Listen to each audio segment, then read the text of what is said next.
तो let's start. अपना question number 1 जो है वो पिछले लेक्चर के अंदर हो गया था। क्वेश्चन नंबर 2 सुनो। अब से few things that we are going to be doing जिससे अपना काम थोड़ा सा जल्दी हो जाए। अगर मटेरियल्स की बात है so something like this we will be doing.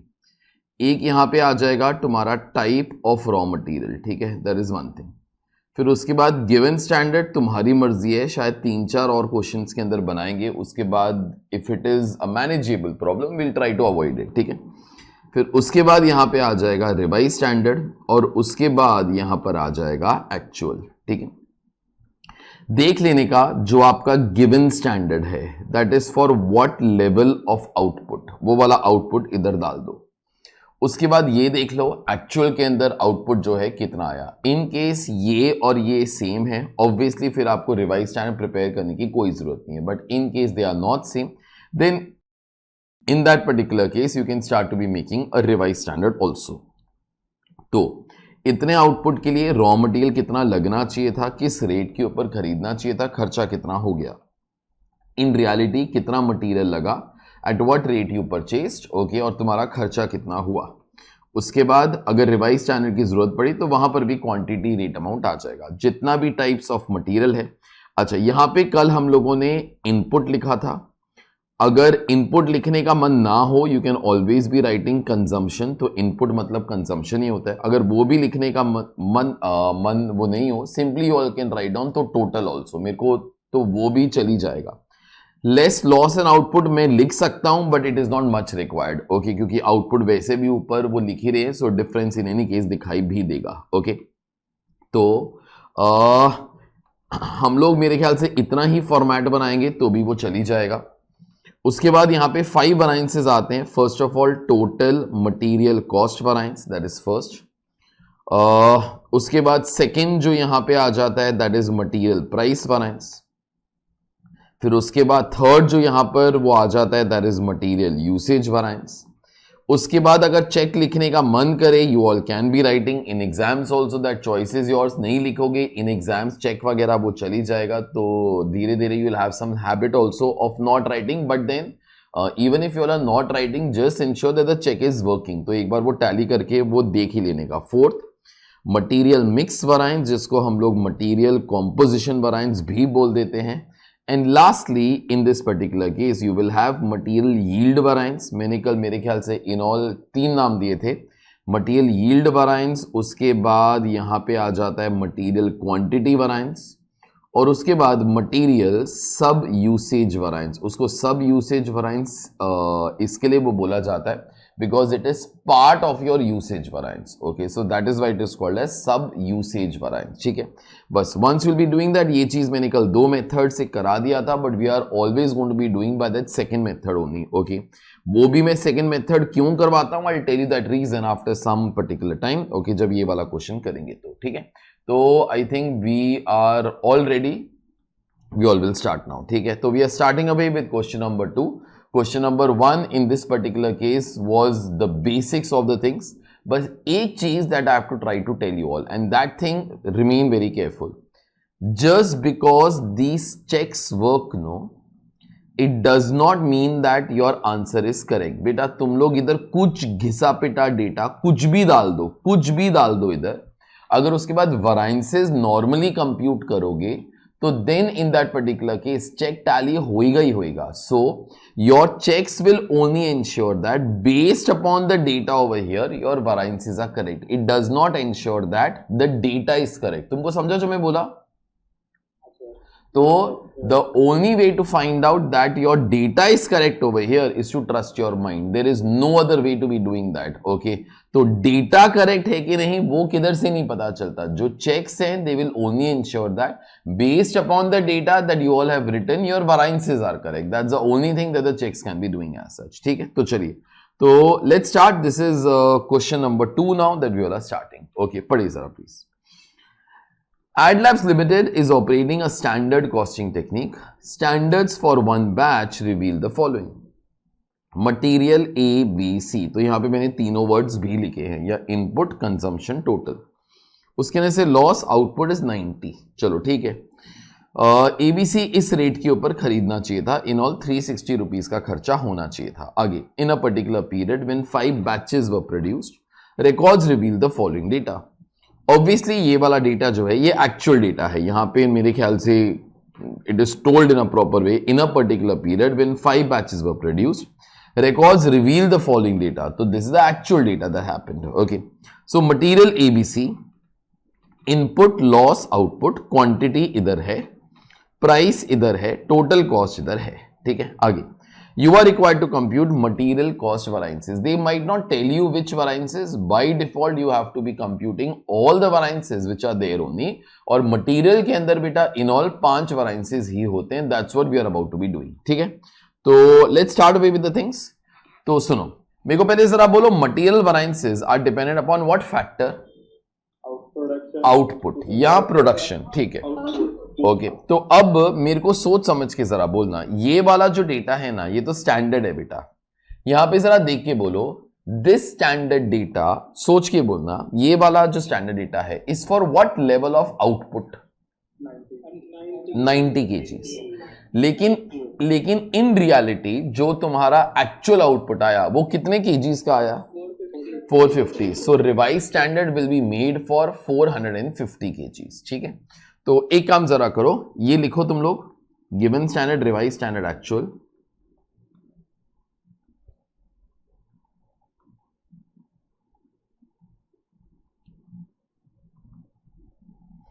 तो given standard is for 90 kgs of finished goods, लेकिन actual is 450 kgs of finished goods.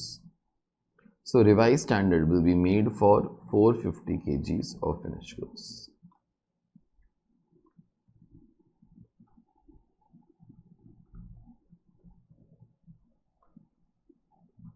Three types of material are there, A, B and C। इसको total बोलोगे या input बोलोगे या consumption बोलोगे, बात वही होती है।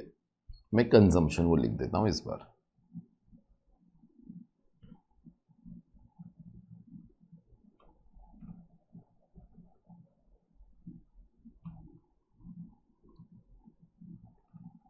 $30, $25, $45, $100, $4, $2.44, $120, $160, $180, $360।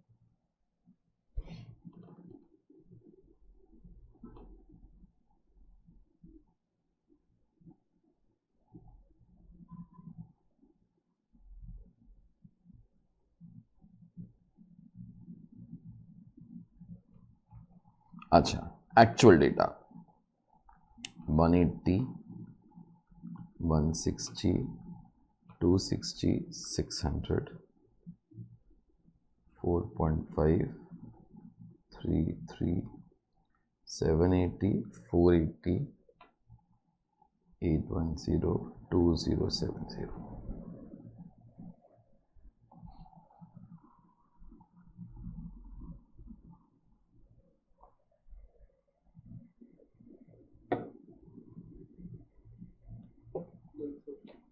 चलो अभी रिवाइज स्टैंडर्ड तुम लोग बनाना स्टार्ट करो। This data is for 90 kgs, revise it for 450 kgs। ये सब लोग करो, finish off this entire thing, उसके बाद मैं स्टार्ट करता हूं। I tell you some other trick also, लेकिन you all complete this particular thing first.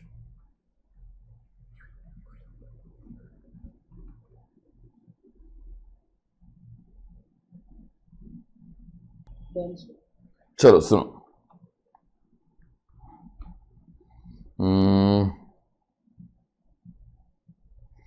देखो अभी तुम लोगों ने जो किया दैट इज ऑल ओके। तुम्हारा यहां पे आंसर 1800Y रहेगा, ठीक है।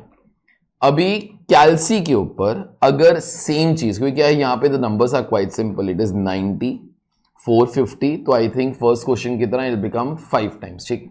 यही वाला चीज अगर कैल्सी के ऊपर, मैं एक बार बोल रहा हूं, इसके बाद नहीं बोलूंगा, ठीक है। तो वो करना, वो जितना भी वो इजी लगे, लेकिन वो करना। तो क्या करने का, 450 divide by 90 into 450 divided by 90 into तो कैल्सी के ऊपर you must have got 5, that is the multiplier. अभी जरा सोचो, अगर आउटपुट 5 टाइम्स हो जाएगा, क्वांटिटी भी तो 5 टाइम्स हो ही जाएगा। तो अभी क्या करते रहने का, 30 इज इक्वल टू, तो कैल्सी के ऊपर करो 30 is equal to 150 25 is equal to 125, 45 is equal to 225, 100 is equal to 500। रुको रुको रुको, उसके बाद if quantity becomes 5 times, amount will also become 5 times. So therefore 120 is equal to 600, 60 is equal to 300, 180 is equal to 900, 360 is equal to 1800. Okay, so quantity भी 5 times, amount भी 5 times. उसके बाद if you want you can copy down the rates. तो तुम्हारा 15-20 second के अंदर this thing will start to get over. Specially अगर थोड़ा सा क्वेश्चंस वो कॉम्प्लिकेटेड वो होएगा, this will help you.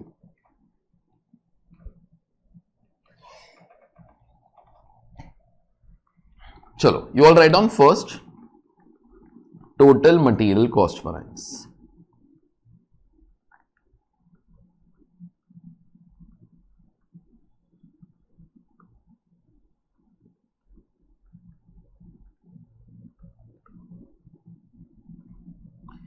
Is equal to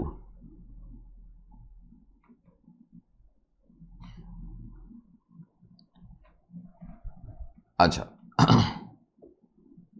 मेरे को बोलो मटेरियल कॉस्ट का खर्चा, will write down the formulas also तो आफ्टर सम टाइम, ठीक है, but will solve the things first. मेरे को बोलो मटेरियल कॉस्ट का खर्चा कितने रुपीस का होना चाहिए था? 1800। खर्चा जो है 2070 का हो गया, 270 adverse. It is standard material cost minus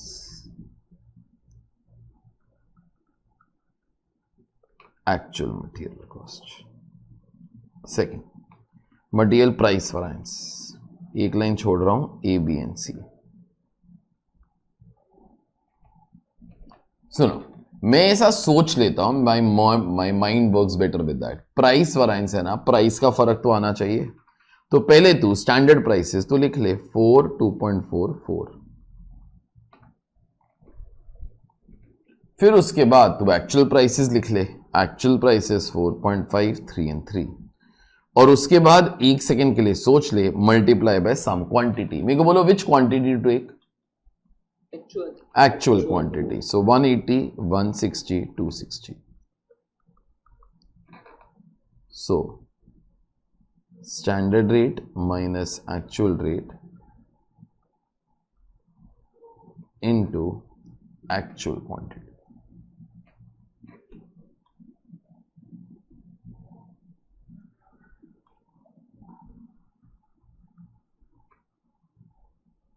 $90 adverse, 96 adverse, 260 favorable, 74 favorable.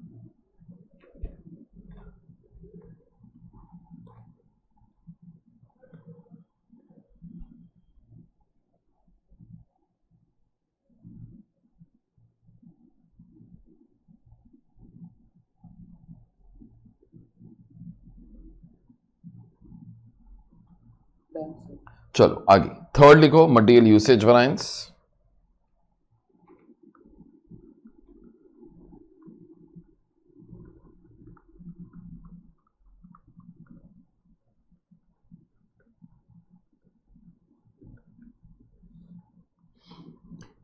एक लाइन छोड़ देना फॉर द फॉर्मूला ABC। अच्छा, नाम से सब कुछ पता चल जाता है बेटा। यूसेज, मटेरियल कितना यूज होना चाहिए था, मटेरियल कितना यूज हो गया। तो 450 किलो बनाने के लिए मटेरियल कितना कितना कितना यूज होना चाहिए था? 150, 125, 225। मटेरियल जो है कितना कितना यूज हो गया? 180, 160, 260। मल्टीप्लाई बाय, मेरे को बोलो ये तो क्वांटिटी का फर्क है, multiply by standard rate, 4 2.44।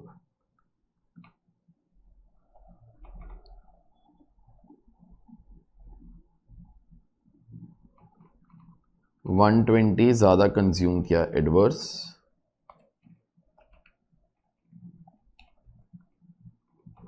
84 adverse, 140 adverse, 344 adverse. तो अगर फॉर्मूला लिखने का है तो standard quantity of raw material minus actual quantity of raw material into standard rate. उसके बाद अपना चेक एक बार लिख देना। तो फर्स्ट वाला वराइंस 270 एडवर्स था, that will tally with 74 favourable plus 344 adverse.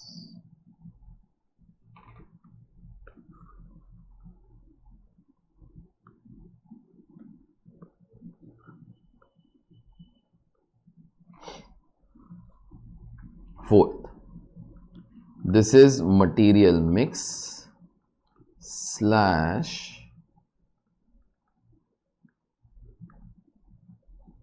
composition variance।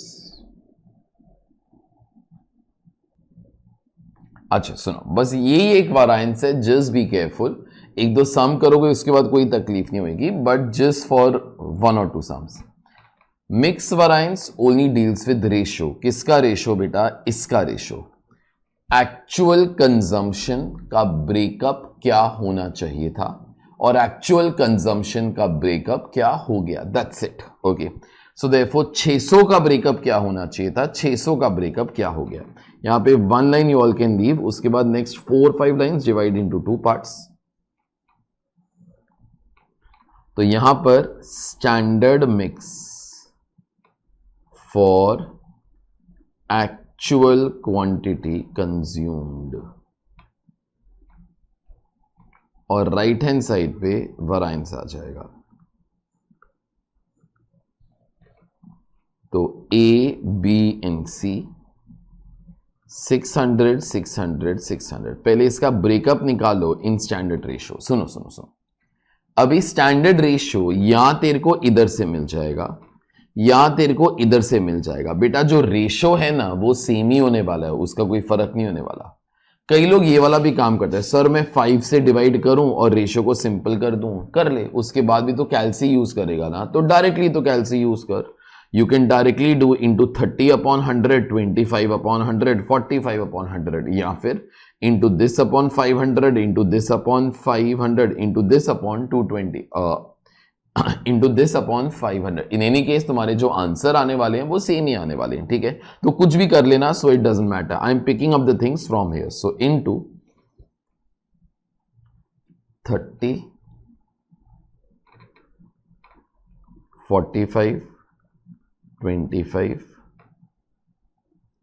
एक मैंने उल्टा लिखा, 30, 25, 45 डिवाइडेड बाय, उधर टोटल भी पड़ा ही हुआ है ना, 100,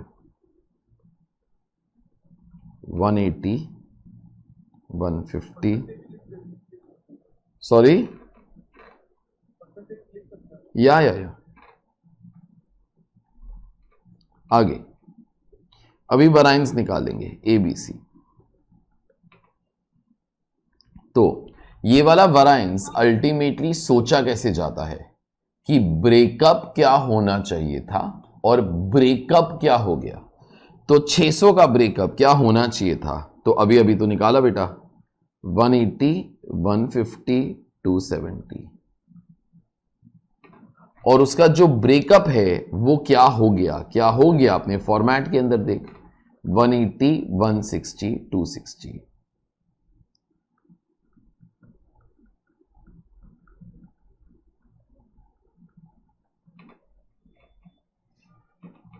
obviously into some rate beta, so rate will be standard rate। तो ये तो नील आ जाएगा, 10 into 2.4 24 adverse, 10 into 4 40 favorable, overall 16 favorable। चलो सुनो, अभी इसका फॉर्मूला अगर लिखने का होएगा तो standard mix of actual consumption minus actual mix of actual consumption into standard rate. तो यहां पे एक बार लिख देना। चलो सुनो, लास्ट वाला ना जो मैंने कल 2 मेथड्स कराए थे, उसके से फर्स्ट मेथड के अंदर हम लोग इंडिविजुअल काम करते हैं, सेकंड के अंदर वो टोटल वाला काम करते हैं। टोटल वाला काम ना विल ऑलवेज बी फास्टर। मेरे को याद है कि एक बार ना तो आईसी ने क्वेश्चन पूछा था, जैसे यहाँ पे देयर आर 3 मटेरियल्स, ओके, कल अपना 2 मटेरियल्स था। एक आईसी ने क्वेश्चन वो पूछा था जहां पे 11 टाइप ऑफ मटेरियल थे और उन लोगों ने सिर्फ एक ही चीज वो पूछा था, कंप्यूट मटेरियल यील्ड वेरिएंस। अगर वो वाले क्वेश्चंस के ना तुम लोग फर्स्ट वाले मेथड से करोगे ना तुम लोग पागल हो जाओगे, ओके। सेकंड मेथड से करोगे एक स्टेप के अंदर your answer will come. Only for that stupid reason I always do by the second method only, ठीक है। तो यहां पर वो 2 लाइन छोड़ो फॉर राइटिंग द फॉर्मूला। अभी उसके बाद we all are doing this, okay. And what we all are doing, सुनो, यील्ड वेरिएंस या क्वांटिटी वेरिएंस या सब यूसेज वेरिएंस कंप्यूट कैसे होता है कि इतने आउटपुट के लिए ओवरऑल कितना कंज्यूम होना चाहिए था, ओवरऑल कितना कंज्यूम हो गया, ठीक है। तो यहां पे जरा लिखो 500 किलो कंज्यूम होना चाहिए था, 600 किलो कंज्यूम हो गया, into standard weighted average purchase cost, that will either be this upon this और it will be this upon this, okay. So therefore into यहां पे तो कुछ भी लिखोगे तो भी वो चली जाएगा, इनटू 360 अपॉन 100 और 1800 अपॉन 500, तो ये आ जाएगा 360 एडवर्स।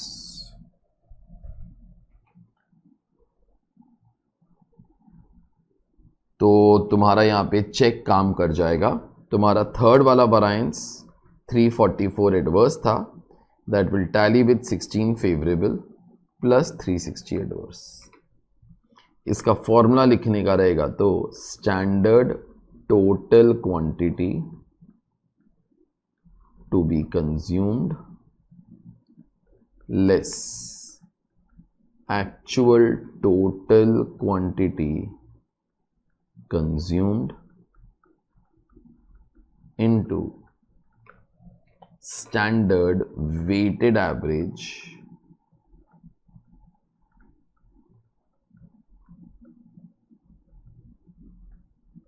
Purchase cost.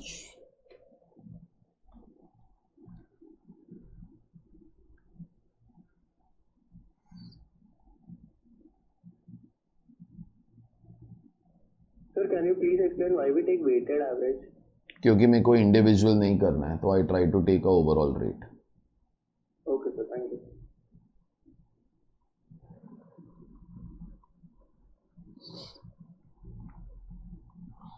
चलो सुनो,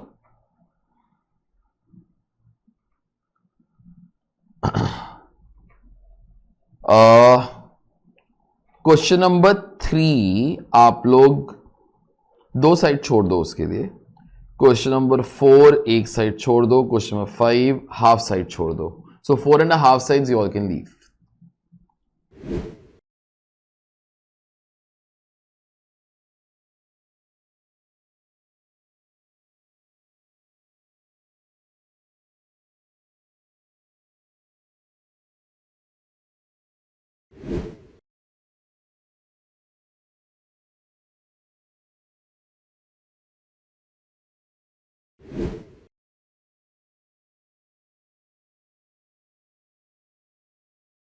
अभी क्वेश्चन नंबर 6, अभी ध्यान से सुनना, लिसन।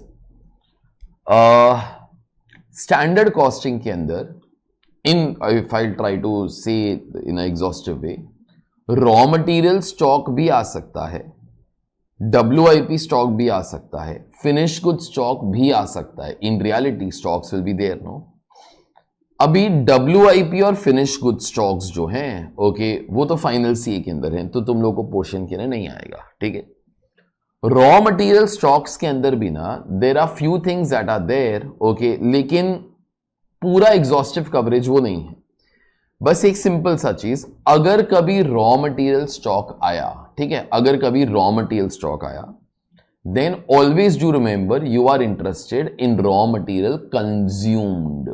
बिकॉज जरा बोलो, रॉ मटेरियल कंज्यूम कैसे मिलता है?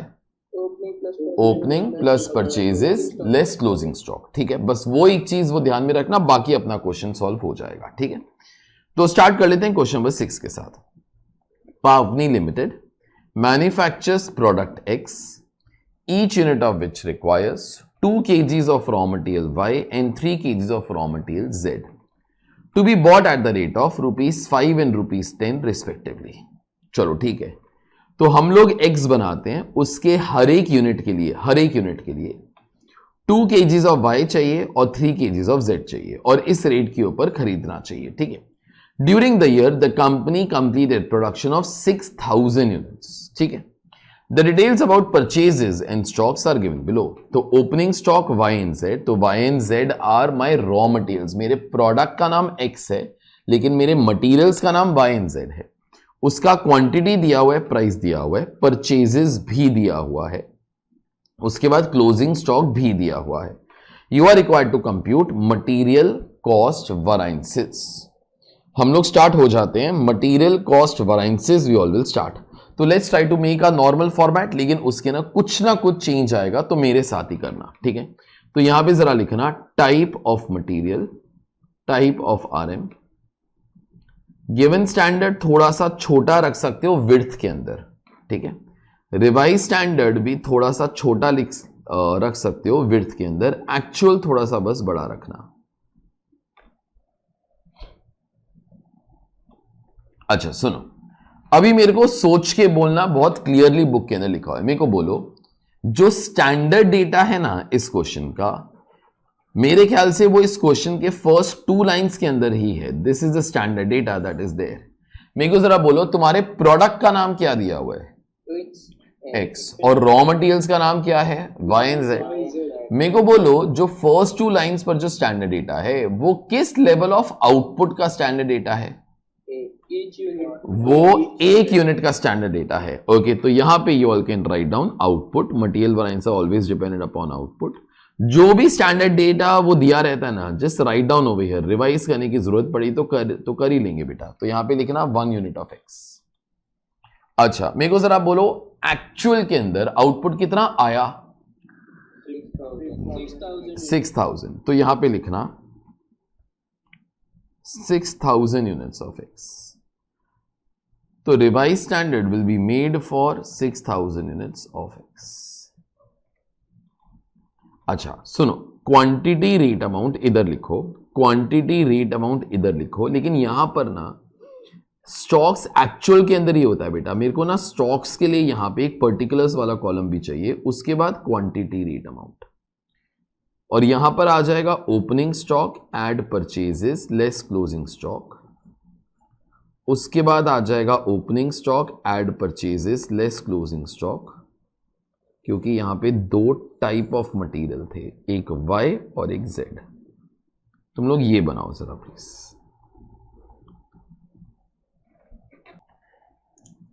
चलो सुनो, अभी देखो 1 यूनिट ऑफ X बनाने के लिए 2 kgs of raw material Y चाहिए, तो यहां पे लिख लेना 2। 3 kgs of raw material Z चाहिए, तो यहां पे लिख लेना 3, total 5। To be purchased at what rate? 5 and 10।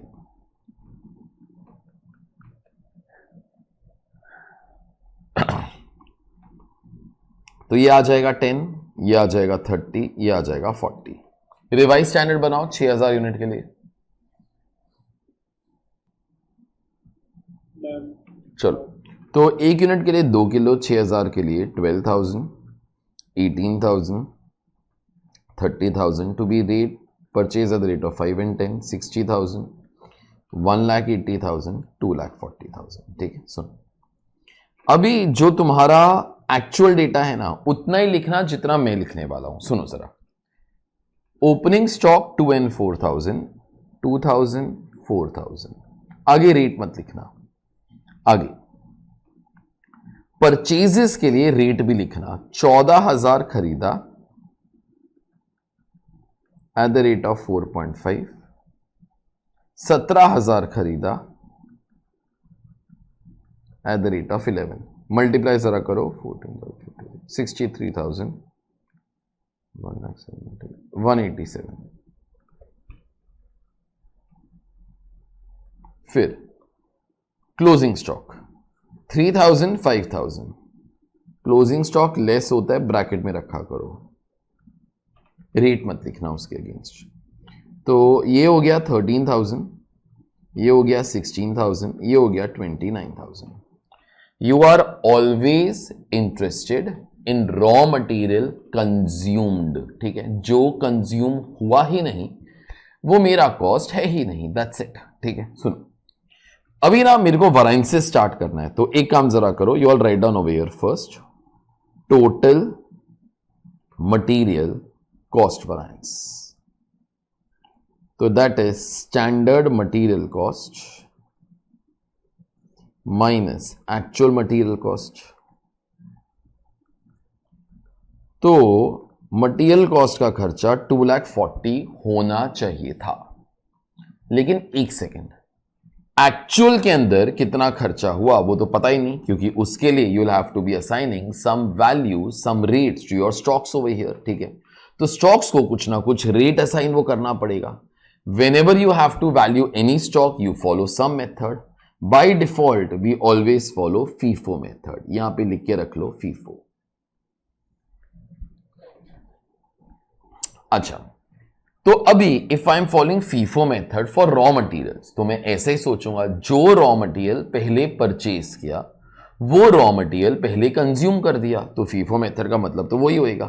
तो अब मेरे को एक चीज सोच के बताना, ये 13,000 का breakup based upon FIFO method क्या हो जाएगा?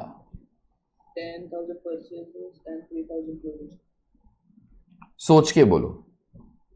2,000 opening stock and 11,000. जो पहले परचेज किया वो पहले कंज्यूम किया, तो पहले 2,000 कंज्यूम कर लिया, तो ये 2,000 जो है 13,000 का पार्ट सबसे पहले होएगा.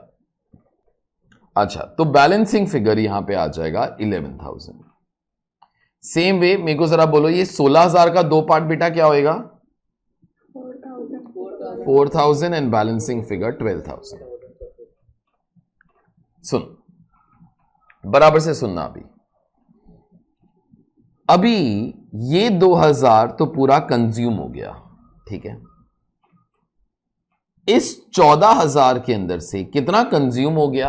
11,000. तो पड़ा कितना हुआ है? 3,000. That's nothing but your closing stock. तो पक्की बात है under FIFO method, can you say 3,000 will be out of this? No. So therefore it will get valued at what particular rate यार? 4.5. 13,500. देखो अभी एक लाइन बोलता हूं थोड़ा सा लंबा, लेकिन एक ही बारी में समझ में आ जाएगा. जस्ट एज, एक सेकेंड, हाँ, just as current year's closing stock is valued at current year's purchase cost, actual purchase cost 4.5, last year's closing stock, आगे बोलना, will also get valued at last year's actual purchase cost, जो अपने को question के अंदर दे के रखा हुआ है. ओपनिंग स्टॉक लास्ट ईयर किस रेट के अंदर खरीदा गया था? 6 रुपीज. तो यहां पे लिखना 6.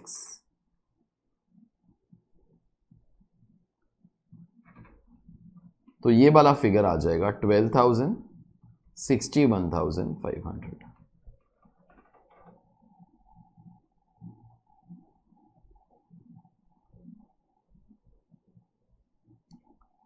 अच्छा, अब तुम लोग मेरे को डायरेक्टली बोलना सम के अंदर से या कैसे भी. मेरे को बोलो यहां पर दो रेट्स क्या आएंगे बेटा? दो rates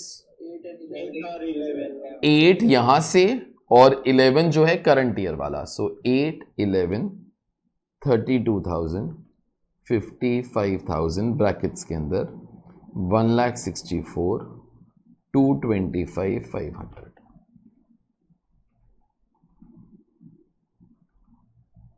$225,500 is total of Y and Z.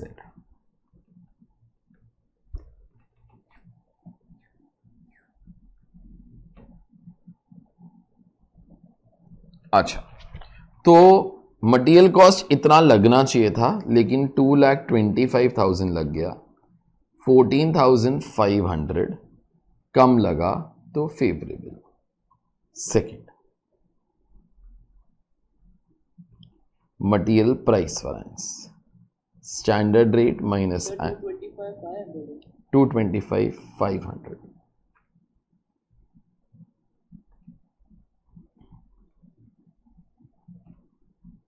अच्छा, अभी material price variance is important to me. सुनो, material price variance standard rate minus actual rate into actual quantity. लेकिन कौन सा एक्चुअल क्वांटिटी, यहां पे कैप्स के अंदर लिख के रखना, एक्चुअल क्वांटिटी कंज्यूम्ड।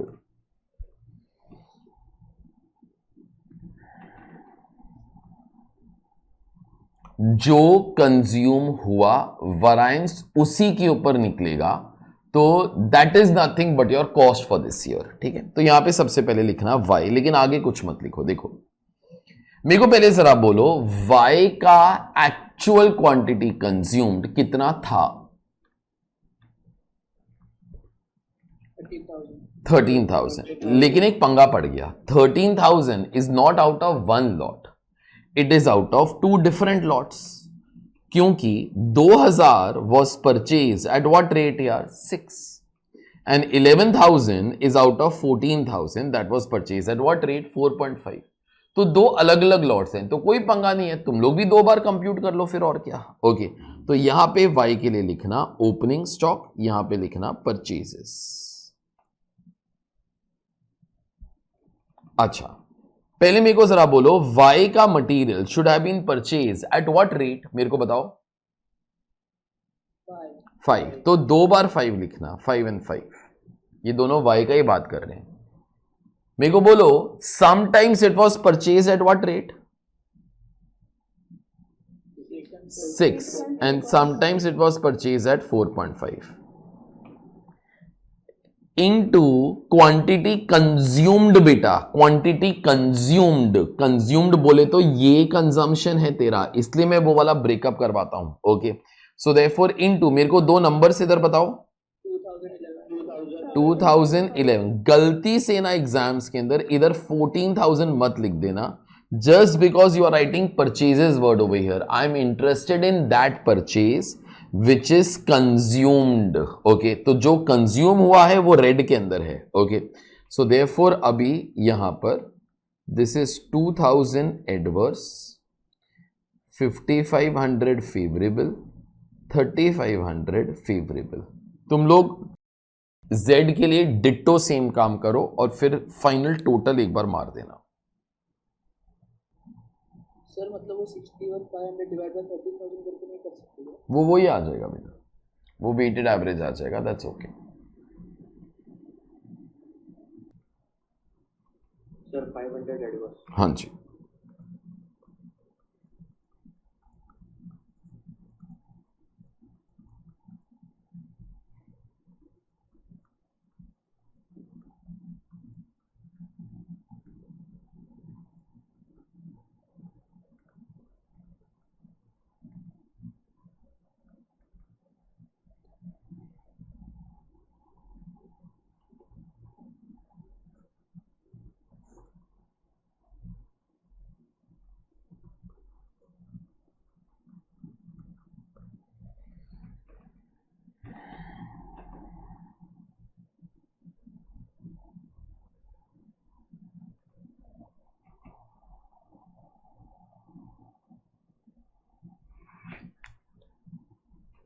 चलो सुनो, जो भी अलग था ना that we all have done. ठीक है, जो भी अलग था that we all have done, अभी कुछ भी अलग नहीं आने वाला। Material usage variance Y and Z, material कितना यूज होना चाहिए था, मटेरियल कितना यूज हो गया। अब मेरे को नंबर्स बोलना स्टार्ट करना, मेरे को बोलो मटेरियल कितना यूज होना चाहिए था, दो नंबर बोलो। 12,000, 18,000। मेरे को बोलो मटेरियल कितना यूज हो गया, 13,000, 16,000 इंटू स्टैंडर्ड रेट 5 and 10। ये करो, अपना चेक लिखो।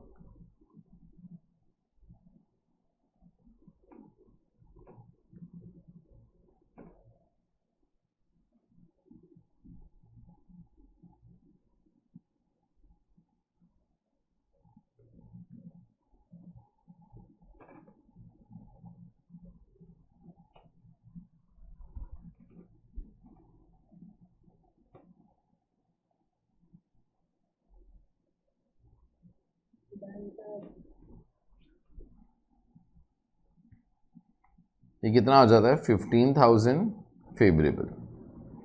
उसके बाद चेक लिख लेना। आगे मटेरियल मिक्स वैरायंस, ये कैसे कंप्यूट होता है? Standard mix of actual quantity minus actual mix of actual quantity into standard rate.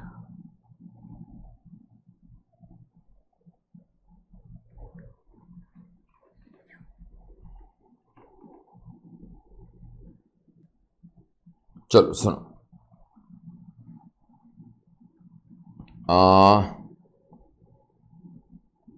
Divide the things into two parts. मेरे को जरा बोलो तुम्हारा एक्चुअल कंजम्पशन कितने यूनिट्स का था? 29,000। 29,000 का ब्रेकअप क्या होना चाहिए था और 29,000 का ब्रेकअप क्या हो गया? तो 29,000 का स्टैंडर्ड रेशियो के अंदर ब्रेकअप 2:3 के अंदर होना चाहिए था। ओके, या 2:3 ले लो या 12,000:18,000 ले लो, बेटा आंसर्स वगैरह वो सेम ही आने वाला है। On left hand side you all write down standard mix for actual quantity consumed, this is y and z, तो 29,000 into 2 by, नहीं, now we have written the formula, no, so that's okay। नहीं वो page खत्म हो रहा था तो इसके लिए हाँ।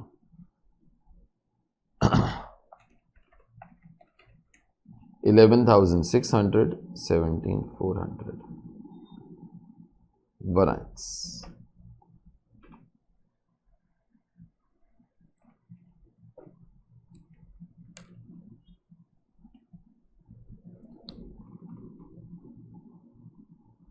वाइन सेड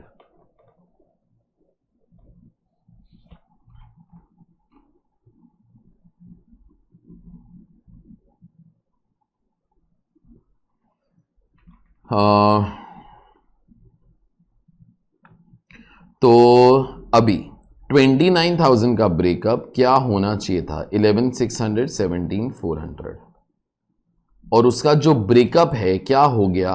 मेरे को बोलो 29,000 का एक्चुअल ब्रेकअप वो कितना था? 13,000, 16,000 into standard rates, that is 510।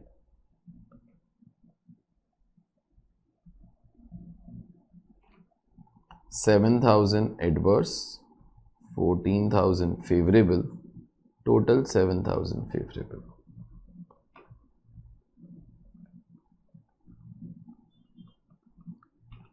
Material yield variance या क्वांटिटी वैरायंस या सब usage वैरायंस।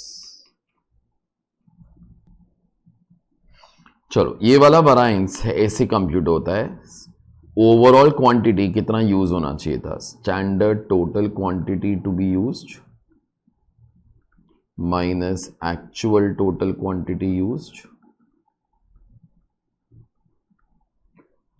Into standard weighted average purchase cost. अच्छा तो अभी सब लोग एक minute, you all write down this, उसके बाद बोलता हूं।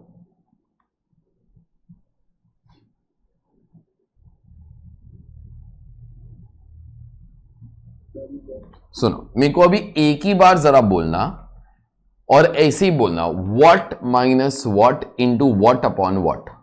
बोलो 30,000 माइनस 29,000 या फिर इंटू दिस अपॉन दिस या फिर into this upon this. In any case तुम्हारा जो आंसर है वो सेम ही आने वाला है। ओवरऑल 30,000 किलो यूज करना चाहिए था, ओवरऑल 29,000 यूज किया, इंटू 40 अपॉन 5, 1000 इंटू 8, 8,000 फेवरेबल। यहां पे अपना चेक डाल दो, सम is all over.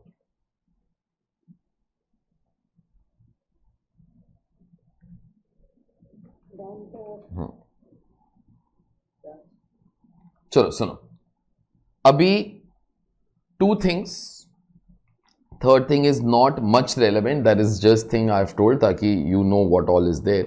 Whenever RM stock is there, we are interested in RM consumed. Valuation of stock, be very careful. तो वैल्यूएशन ऑफ स्टॉक मतलब ये जो नंबर्स मैंने लिखा है इधर 6, 4.5, 8 एंड 11 और कुछ नहीं है, ठीक है।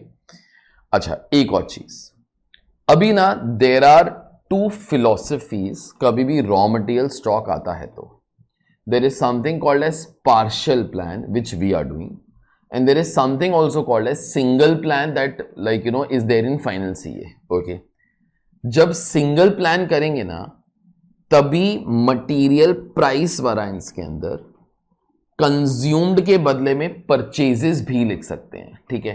But all those things I am not getting into, क्योंकि वो तुम्हारे पोर्शन के अंदर नहीं है, ठीक है। Only thing is when we write down everything about consumed, no, it is called as partial plan. तुमको कुछ काम में नहीं आएगा, लेकिन क्या है when you enter your final CA, no, कभी ये तकलीफ ना हो, हम लोगों ने जो इंटर के अंदर किया था that is contradicting with this, ठीक है। तो I've just put a note over here, we are doing something called as partial plan. This problem is done so that every possible kind of a question is covered by us. Okay, तो ये चीज तुमको काम में नहीं आएगा, but just for final CA this particular note I have put. तुमको cancel भी करने का है, that's all fine, ठीक है। तो हम लोग हमेशा रॉ मटेरियल कंज्यूम्ड के बारे में ही बात करेगा इन CA inter, although in final CA there will be some other options also, ठीक है।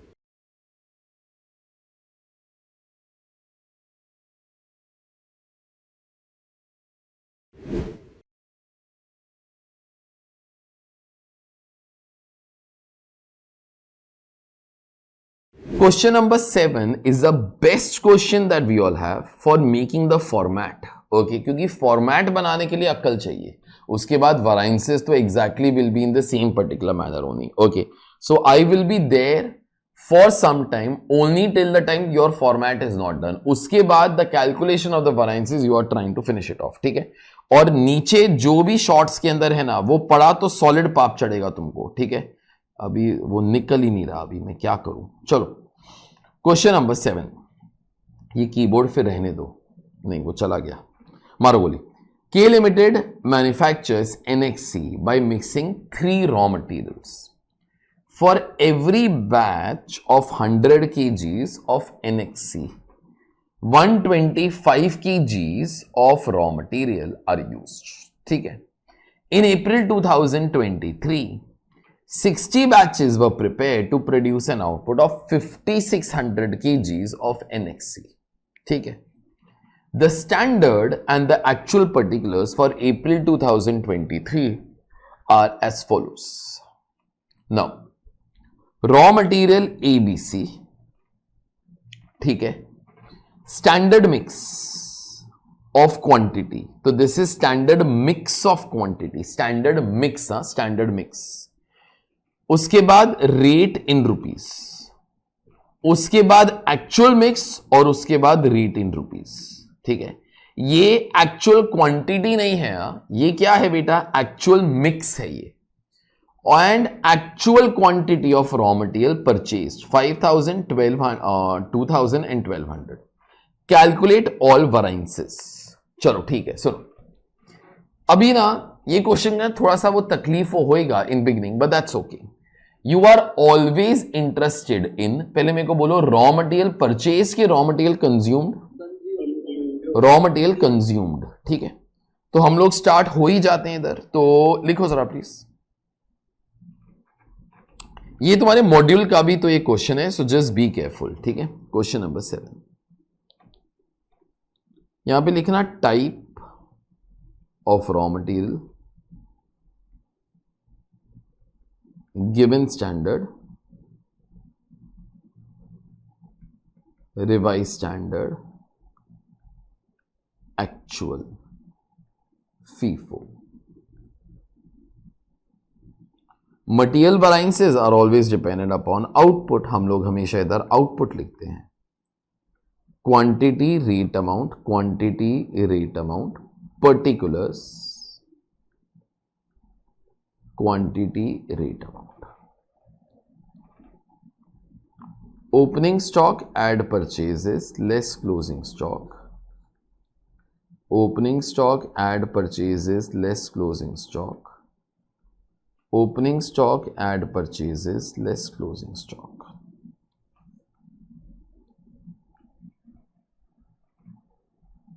ABC.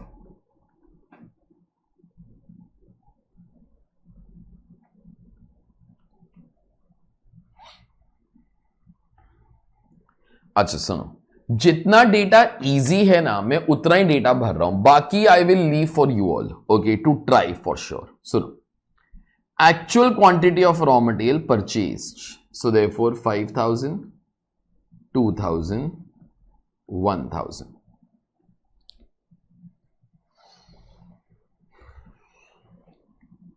अच्छा, actual rate in rupees, actual rate in rupees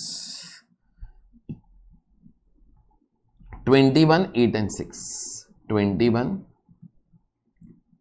8 and 6. तो यहां पे लिख सकते हो 6,000, 16,000,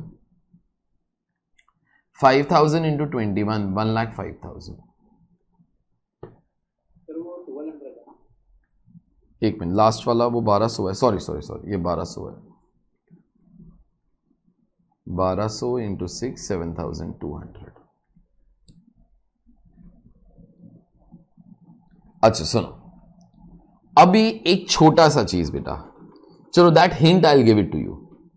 this is actual mix of quantity. Obviously ये एक्चुअल मिक्स मतलब ये actual mix of quantity consumed ही होएगा, क्योंकि क्वांटिटी परचेज तो इधर दे के रखा हुआ है. तो जो भी इधर इधर और इधर आएगा that will be in what particular ratio, 60, 20, 20. ठीक है, तो ये आपको ना, एक मिनट, सबको समझ में आता है, इधर 60, 20 और 20 लिखना नहीं है बेटा. बेटा 60, 20 और 20 इज द रेशो. ठीक है, is the ratio as such. अच्छा, तो एक और काम मैं करता हूं, 20, 10 और 5, ये स्टैंडर्ड रेट है. स्टैंडर्ड रेट 20, 10 और 5. तो वो तो आप लोग रिवाइज स्टैंडर्ड के अंदर भी लिख सकते हो, 20, 10 एंड 5. सुनो, अभी ना पेंसिल लेना प्लीज, पेन में काम नहीं करना. Okay, I want you all to do some mistakes. नीचे शॉर्ट्स नहीं पढ़ना प्लीज, ठीक है, बी दैट मच ऑनेस्ट. तुम लोग मेरे को सिर्फ फॉर्मेट कंप्लीट करके दो, सिर्फ फॉर्मेट कंप्लीट करके देना और कुछ भी नहीं. Only the format and nothing else please.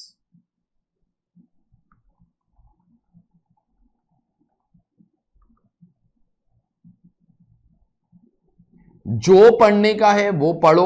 Okay, वैसे सम बहुत बड़ा भी नहीं है, ठीक है, लेकिन मैं तुम लोग को यहां पे 2 मिनट दे रहा हूं, try. Yes, I only want that you all complete the format. बस put in the numbers, complete the format, और पेंसिल से ही करो. अमाउंट मत कंप्यूट करना, सिर्फ क्वांटिटीज वो डाल दो, my job will be all done. और ऊपर जो आउटपुट है that you have to be writing down.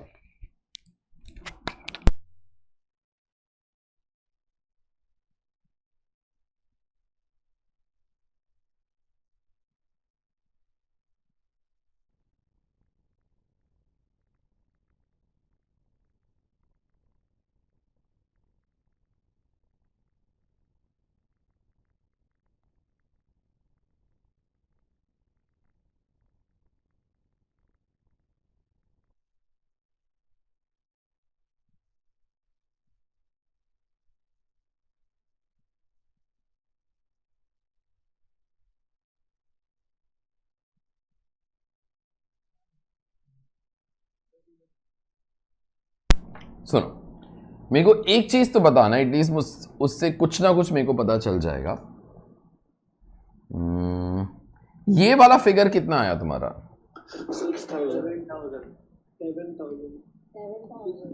7,000. चलो ठीक है, सुनो, एटलीस्ट जो गिवन स्टैंडर्ड है और रिवाइज स्टैंडर्ड है, मैं पहले वो कंप्लीट करता हूं. और वो कैसे, जो भी वो लोग स्टैंडर्ड डेटा वो देता है ना, इधर डाल देने का. उन लोगों ने शायद अपने को यहां पर एक बैच के लिए कुछ ऐसा बोला है. मेरे प्रोडक्ट का नाम NXC है और वो बनाने के लिए अपने को ABC चाहिए. तो एक बैच ऑफ NXC जब बनता है 100 किलो ऑफ आउटपुट निकलता है, उसके लिए मटेरियल इतना मांगता है. ठीक है, तो अगर 125 kgs ऑफ रॉ मटेरियल डाला, मेरे को बोलो आउटपुट कितना बाहर आना चाहिए बेटा? 100 kgs. तो यहां पे लिख के रखो 100 kgs.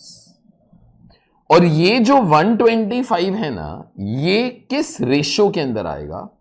ये इस रेशियो के अंदर आएगा जो स्टैंडर्ड मिक्स है, 50 30 20, सो 125 इंटू 50%, 62.5, 30%, 37.5 और उसके बाद 25, 125 375 1250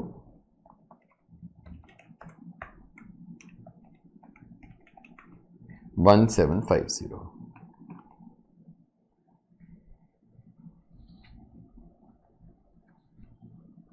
अच्छा, अब मेरे को तलाश है एक्चुअल आउटपुट का। मेरे को बोलो एक्चुअल आउटपुट अपना कितना आया बेटा? Actual output 5600। तो ऑब्वियसली 5600 में दो जगह पर लिखेगा, तो यहां पर लिखो 5600, यहां पर लिखो 5600। आगे अगर प्रोडक्ट का नाम लिखने का है तो वो भी चलेगा मेरे को, ऑफ एनएक्सी, ऑफ एनएक्सी नहीं भी लिखोगे तो भी चल जाएगा। अच्छा, सब लोग अभी रिवाइज स्टैंडर्ड तो खत्म करो, तो पूरा का पूरा, पूरा का पूरा।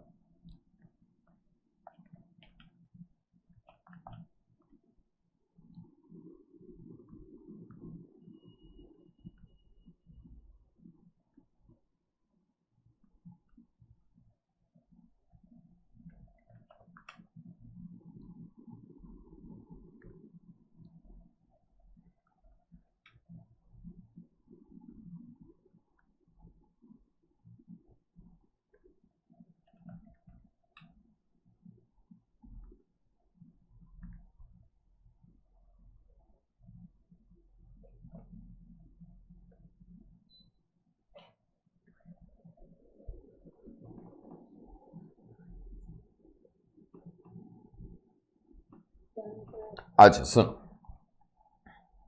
अभी उसके बाद तुमको एक चीज समझ में आएगा। मेरे को बोलो इधर जो भी नंबर्स हैं, इधर जो भी नंबर्स हैं, ये भी चाहिए, ये भी चाहिए, ये भी चाहिए, ये भी चाहिए, ये भी चाहिए, ये भी चाहिए, ये भी चाहिए, ये भी, ये भी, ये भी। मेरे को बोलो इतने सारे नंबर्स कहने से पहले कौन से नंबर की तलाश करनी चाहिए अपने को? मतलब एक से if I just write down, देखो 1 2 3 4 5 6 7 8 9 10। मेरे को बोलो इस सारे नंबर्स के अंदर से पहले कौन से नंबर की तलाश करूं? 10, क्योंकि अगर अपने को 10 मिल जाएगा ना तो उसका ब्रेकअप है अपने पास, then in that particular case we will be able to proceed. ठीक है, तो मेरे को यहां पर in this case I want that number 10 यार। ओके सुनो, अभी ये वाला जो नंबर है ना, ठीक है, एक्चुअल क्वांटिटी कंज्यूम्ड अपने को दिया ही नहीं। ठीक है, अगर देखोगे यहां पर किधर भी ये वाला नंबर नहीं है, किधर भी ये वाला नंबर नहीं है। ठीक है, लेकिन ये वाला नंबर क्या रिप्रेजेंट करता है? This is actual total quantity of raw material use या कंज्यूम्ड, आपको जो भी वर्ड बोलने का है। I want this particular figure यार। अभी ये वाला फिगर किधर से आएगा? देखो, इससे पहले हर एक क्वेश्चन के अंदर दिया गया था, लेकिन अभी नहीं दिया हुआ। अभी तक कुछ ऐसा डेटा है जो शायद मैंने यूज ही नहीं किया। मेरे को बोलो कौन सा डेटा है जो अभी तक मैंने वो पढ़ा ही नहीं या यूज नहीं किया? ये 60 बैचेस वाला। देखो ये वाला जो डेटा है ना, ये जो स्टैंडर्ड मिक्स है, ये तो ऑब्वियसली मैंने स्टैंडर्ड बनाने के लिए यूज कर ही लिया। एक्चुअल मिक्स जब मेरे को ये वाला फिगर मिल जाएगा ना, I divide the things in that particular ratio, तो कोई पंगे वाली बात नहीं है। ठीक है, लेकिन ये वाला फिगर तो चाहिए ना बेटा। ओके, अभी बोलो क्या बोलता है? अप्रैल के अंदर 60 बैचेस बना to produce an output of 5600 kg। ठीक है, अब देखो ध्यान से सुनना मेरी बात, ध्यान से सुनना। देखो ये वाला जो डेटा है ना, ये वाला जो डेटा है, ये एक बैच का डेटा है। ठीक है, बराबर से सुनना मैं क्या बोलने वाला है। देखो, जब एक बैच बनता है तो कितना रॉ मटेरियल यूज होना चाहिए? 125 kg, और उससे आउटपुट कितना निकलना चाहिए? 100 kg। बेटा ये सारा का सारा ना स्टैंडर्ड डेटा है। ठीक है, तुम लोगों ने भी ये 125 और 100 को मेरे ख्याल से स्टैंडर्ड डेटा के तौर पर ही यूज किया। मैंने ये वाला डेटा स्टैंडर्ड के तौर पर ही यूज किया यार, 125 एंड 100। ठीक, तो जब भी एक बैच बनता है तो रॉ मटेरियल इतना लगना चाहिए, आउटपुट इतना आना चाहिए, ठीक है। अब सोच के मेरे को जरा बोलो, इन रियलिटी कितना बैचेस बना है? 60। अभी आगे वाले वर्ड्स ना मेरे ध्यान से सुनना, ये 60 जो है दिस इज एक्चुअल बैचेस, ठीक है। जब भी एक बैच बनता है आउटपुट 100 किलो का आना चाहिए। तो 60 बैचेस के लिए आउटपुट कितना आना चाहिए था? जरा क्रॉस मल्टीप्लाई तो करके बताओ। 6000। लेकिन टेक्स्ट बुक ने बोला ना कि आउटपुट 6000 नहीं आया, आउटपुट कितना आया है बेटा? 5600। तो बेटा एक्चुअल डेटा के अंदर तो मैं वही लिखूंगा ना जो एक्चुअल के अंदर हुआ, ठीक है। अभी तक समझा जो मैंने बोला? अभी नेक्स्ट स्टेटमेंट फिर तुम लोग को दिक्कत नहीं होगी, तो सुनो। जब एक बैच बनता है 125 kilo of raw material consume होना चाहिए। तो अगर 60 बैच बनता है तो रॉ मटेरियल जरा क्रॉस मल्टीप्लाई करो, 7500 कंज्यूम होना चाहिए।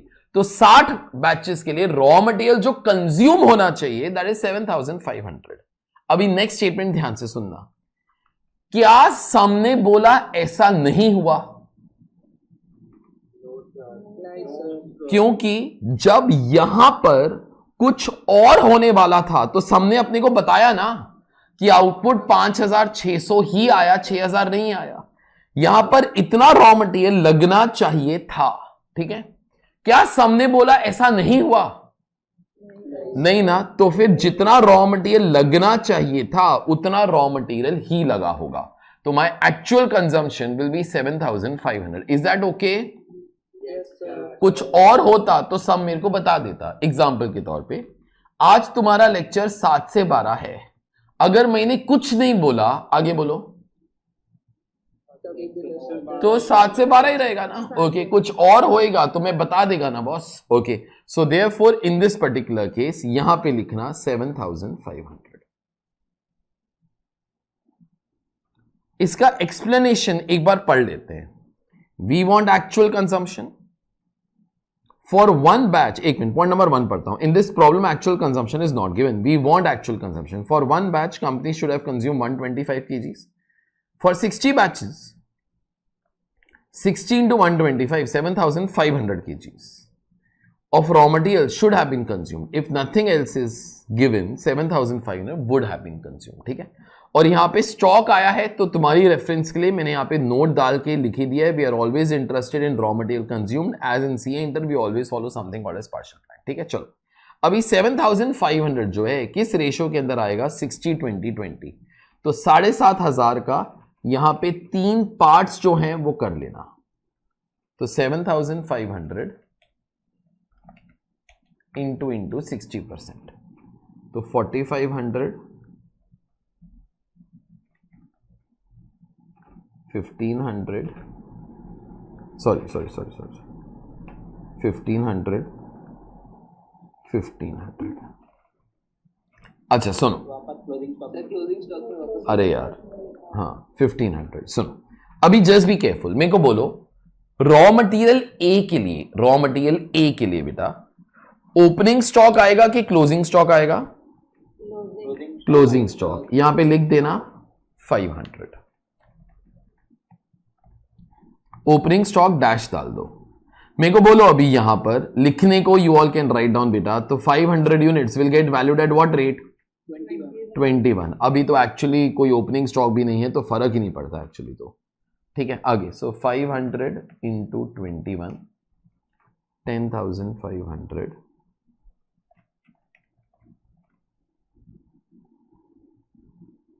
94,500। 500 at the rate of 8, 4,000,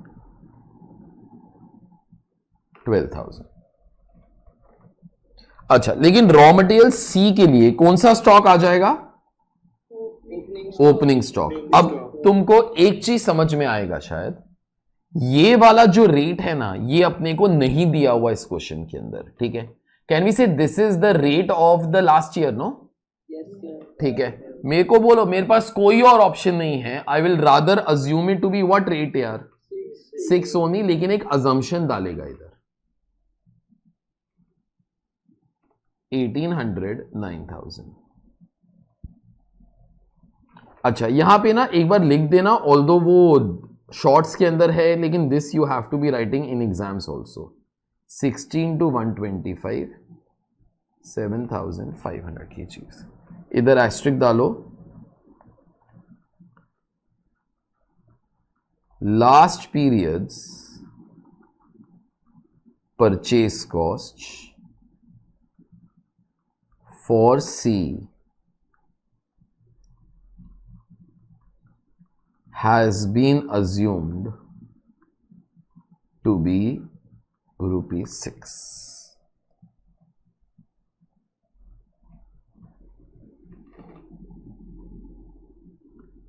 तुम्हारे पास तुम्हारा पिछला क्वेश्चन है फॉर रेफरेंस, अगर कुछ भी डाउट हुआ तो तुमको वही काम करने का है जो पिछले क्वेश्चन के अंदर था। तुम्हारे पास 8 मिनट्स हैं, finish off all the variances with all the checks and so on. तुमको अभी कोई दिक्कत नहीं आना चाहिए, ठीक है? तुम लोग स्टार्ट करो प्लीज।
हो गया तुम्हारा?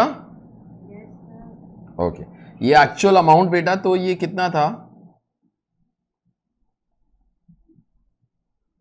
एक से 1,15,500।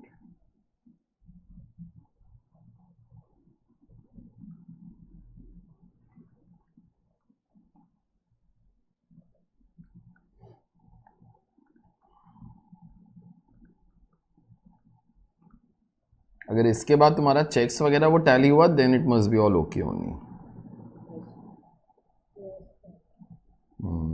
20 10 5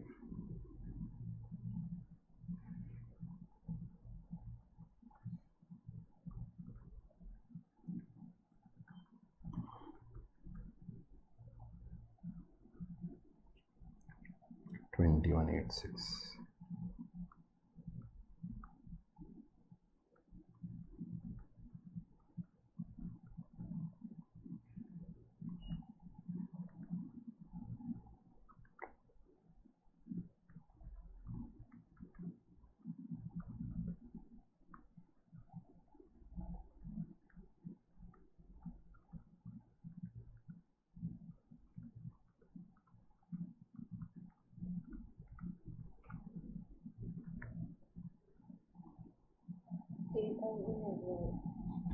$3,000।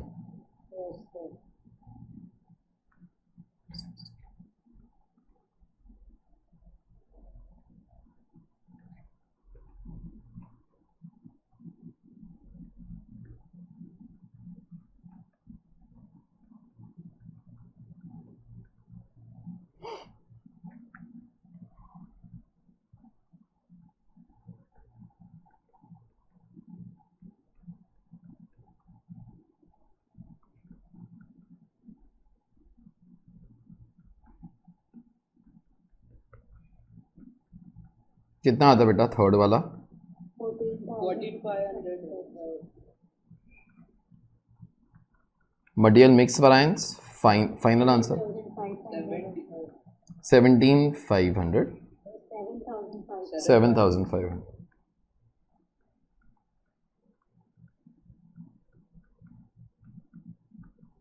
7,000.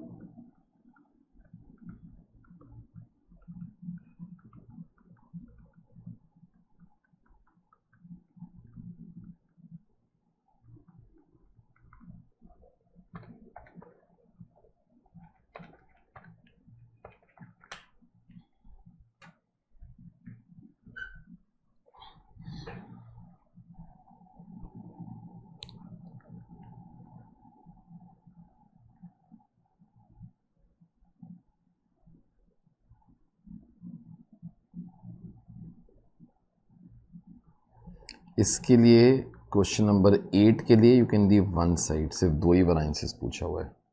Sir, हाँ जी. sir, can you please explain the reason why in these two questions we did that particular wala thing? We are always interested in raw material consume. Question के ना स्टॉक था इसके लिए. सर तो 7 वाले क्वेश्चन में हम लोग डायरेक्टली ये क्यों नहीं कर सकते जो परचेज है वही कंज्यूम होगा? बेटा अगर अलग अलग दिया हुआ है तो कैसे अज्यूम करेगा ना. जब देखो क्वांटिटी परचेज अलग से दिया हुआ है, क्वांटिटी कंज्यूम्ड आप लोगों ने निकाला, तो कैसे अज्यूम करेगा फिर. फर्स्ट 3-4 क्वेश्चंस के अंदर we all have assume. No, first 3-4 questions के अंदर we all have done that particular thing. वहां पे कुछ नहीं दिया हुआ तो जो परचेज किया वो कंज्यूम भी किया. अभी अलग अलग दिया हुआ है तो क्वांटिटी परचेज. अभी जैसे क्वेश्चन नंबर 6 के अंदर तेरे को purchases is not equal to consumption, क्योंकि स्टॉक दिया हुआ है ना क्वेश्चन के अंदर. ठीक है. नहीं सर, मुझे 7th वाले का समझ में नहीं आया कि उसमें हम लोग ने वो जो मिक्स ऑफ क्वांटिटी थी है उसकी वजह से हम लोग ने. बेटा ये मिक्स जो है ना, इसकी वजह से देखो कंजम्पशन जो है वो मिल जाएगा. ठीक है. अभी that quantity of consumption is not matching with quantity of purchases ना. बेटा यहां पर वो 4,500 आया, 1,500 आया, 1,500 आया, बराबर. अभी that data is not same as this. No, मतलब स्टॉक होगा ना क्वेश्चन के अंदर. ओके. हाँ, अर्पित जो आपने पूछा है वो चलेगा. चलो सुनो क्वेश्चन. क्या बोला? 3 ना टोटल. सॉरी, 8 का 1 और 9 का 2 ना साइड टोटल होमवर्क सेक्शन का. हाँ हाँ हाँ, one side for this question number 8. एक सेकेंड. Question number 9 2 sides. ठीक है, एक सेकेंड. हाँ, क्वेश्चन नंबर 9 के लिए तो 2 साइड्स, तो 3 sides you all can leave. सुनो,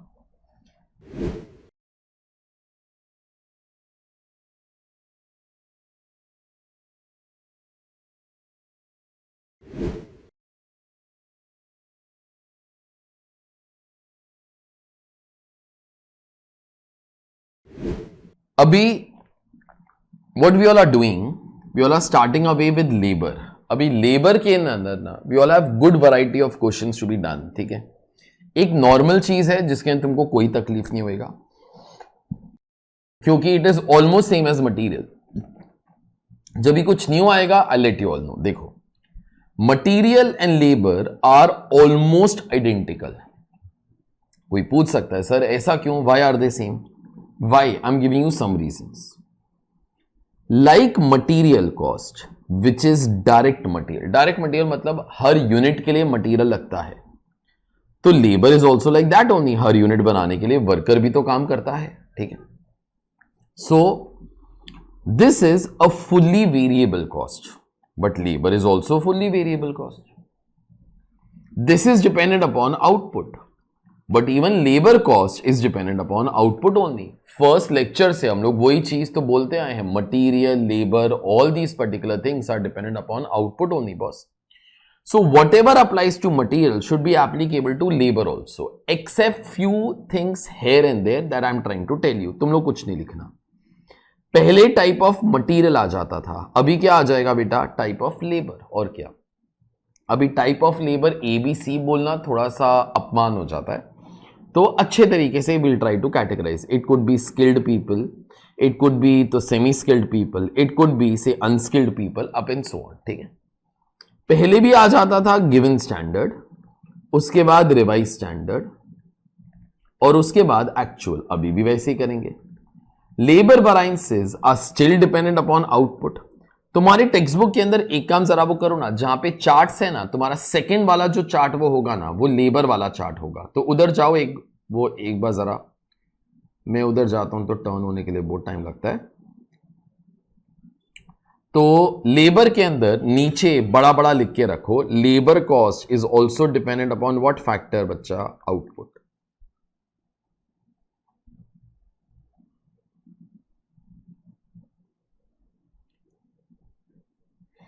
सुनो, तो like material even the labour cost is dependent upon output only. ठीक है, अभी आगे सुनना जरा प्लीज, देखो।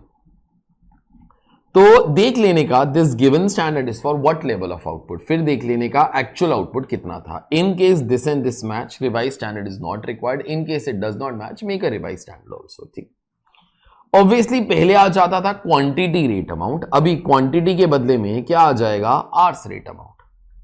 तो इतना यूनिट्स बनाने के लिए, इतना यूनिट्स वो बनाने के लिए कितना आर्स लगना चाहिए था? At what rate we should have paid the workers, खर्चा कितना होना चाहिए था? इन रियलिटी कितना आर्स लग गया? At what rate we paid, खर्चा जो है कितना, एक मिनट, इन रियलिटी कितने आर्स के लिए पे किया, किस रेट के ऊपर पे किया, और उसके बाद खर्चा जो है कितना वो हो गया। रिवाइज स्टैंडर्ड बनाने का होएगा तो बना लेना। Okay, revise standard obviously will be required whenever outputs will not be same. जैसे 5 वैरायंसेस मटेरियल के अंदर, वैसे ही 5 वैरायंसेस लेबर के अंदर। एक्चुअली 6 होते हैं, लेकिन at least for this particular question वो 5 हैं। 6 कब होते हैं? I tell you after some time. First वहां पे आता है total material cost variance. Obviously यहां पर क्या आ जाएगा? Total labour cost variance. Okay, obviously this will be standard labor cost minus actual labor cost. Okay, just wait, please don't write anything. Second, वहां पे आता है मटेरियल प्राइस वैरायंस, यहां पे आ जाएगा लेबर रेट वैरायंस। कई लोग इसको वेज रेट वैरायंस भी बोल देता है, लेकिन उसका मतलब जो है वो सेम ही होता है। ठीक है, अभी ऑब्वियसली इसका फॉर्मूला तुम्हारे हिसाब से जरा बोलो कि क्या बनना चाहिए लेबर रेट वैरायंस का? Standard rate minus actual rate. आगे बोल, आगे। एक सेकेंड, अरे यार ये बंद हो गया। चलो ठीक है, तो it will be in this particular case, तो standard rate minus in this case actual rate into, तो आगे बोलो, आगे बोलो, आगे बोलो, actual hours in this case. ठीक है, तो जितना भी एक्चुअल आवर्स है, you write down those particular thing. तो first variance will be total labour cost variance. Okay, second particular variance in this particular case will be labour rate variance या wage rate वैरायंस। ठीक है, फिर उसके बाद third जो है ना, that is called as labour efficiency variance. जैसे तुम्हारा यूसेज वाला वैरायंस, वैसे तुम्हारा ये वाला वैरायंस। ओके, तो लेबर एफिशिएंसी वैरायंस तुम्हारे हिसाब से कैसे कंप्यूट होगा boss? Standard hours minus actual hours into in this particular case the standard rate. ठीक है, एक बार ये हो जाएगा, this will give you your check as such. ठीक, सुनो, अभी उसके बाद एक खतरनाक नाम, तो वहां पे होता है मटेरियल मिक्स, यहां पे होता है तो लेबर मिक्स। कई लोग इसको गैंग कॉम्पोजिशन वैरायंस भी बोलता है। ओके, कभी गैंग वैंग देखा है? तो अभी गैंग कॉम्पोजिशन वैरायंस। ठीक है, सुनो, अभी ऑब्वियसली जब ये वाला चीज वो करोगे ना, just a sec, given standard, revise standard, actual, यहां पे आ जाएगा तुम्हारा आउटपुट, यहां पे आ जाएगा hours rate amount, hours rate amount, hours rate amount. ठीक है, तो यहां पे स्किल्ड, सेमी स्किल्ड और अनस्किल्ड वगैरह, तो यहां पे all these particular hours will be coming as such. ठीक है, अभी जरा सोचो तुम्हारा लेबर मिक्स वैरायंस कैसे कंप्यूट होगा? लेबर मिक्स वैरायंस कैसे कंप्यूट होगा? इन आवर्स का ब्रेकअप क्या होना चाहिए था और इन आवर्स का ब्रेकअप क्या हो गया। ठीक है, तो यहां पे I will be writing standard mix for, बोलो बोलो बोलो बोलो बोलो, एक्चुअल आवर्स। ठीक है, less in this case actual mix for actual hours. ठीक है, into obviously standard wage rate या स्टैंडर्ड रेट, आपको उतना भी लिखने का है, that's all fine. You will divide the things into 2 parts और यहां पर you will be writing these particular words only. तो standard mix for actual hours and on the right hand side you will start to be computing variance. ठीक है, last thing जैसे वहां पे आता है मटेरियल यील्ड वेरिएंस, यहां पे ना ये वाले जो वेरिएंस का नाम है this is called as labour yield variance. This is one common name, not much common but okay. एक और वेरिएंस भी आता है सब एफिशिएंसी वेरिएंस. ठीक है, तो out of these particular two names तुमको जो भी यूज करने का you all can be using. और ये वाला वेरिएंस वैसे ही कंप्यूट होगा. ओवरऑल कितना आवर्स लगना चाहिए था, ओवरऑल कितना आवर्स लग गया into standard weighted average wage rate. अभी standard weighted average purchase cost नहीं बोलना बेटा, purchases is for materials. Okay, so this will be in this case कुछ ऐसा, स्टैंडर्ड टोटल आवर्स जो लगना चाहिए था माइनस एक्चुअल टोटल आवर्स जो लगा. ठीक है, into in this particular case standard weighted average wage rate.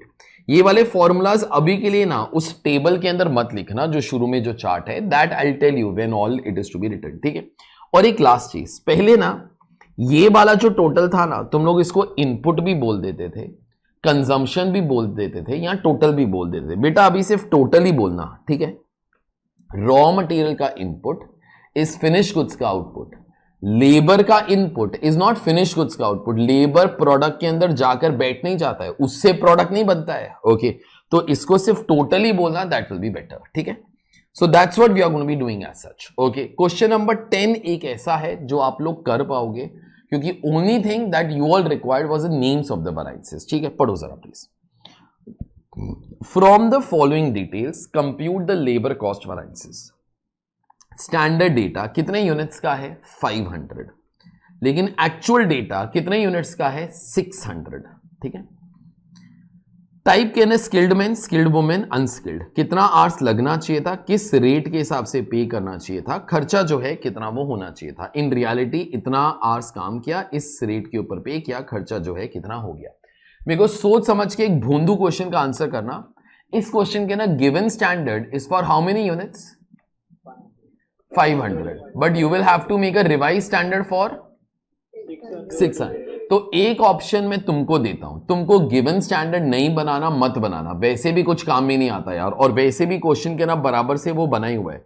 सो अगर तुम लोग को टाइम वेस्ट वगैरह वो नहीं करने का, गिवन स्टैंडर्ड वो छोड़ देना, वो टेक्स्ट बुक के अंदर है, मैं कॉपी करके क्या वो करूं, directly you can make a revise standard for, बोलो मेरे को, 600 यूनिट्स. वो क्योंकि जो एक्चुअल डेटा है वो भी 600 यूनिट का ही है. ठीक है, तुम लोगों से ये वाला सम कंप्लीट हो जाएगा, मेरे को सच्ची बोलना. There is nothing to be done, it is exactly same as a previous question, बस क्वांटिटी के बदले में आर्स आ रहा है and the names are getting change. Names in any case I have written on the screen also. ठीक है, तुम लोग स्टार्ट करो, खत्म करो, I will write down new things just in a proper manner. ठीक है, तुम लोग अपना जो फॉर्मेट है वो बनाना स्टार्ट कर दो. टाइप ऑफ लेबर आएगा. हाँ जी.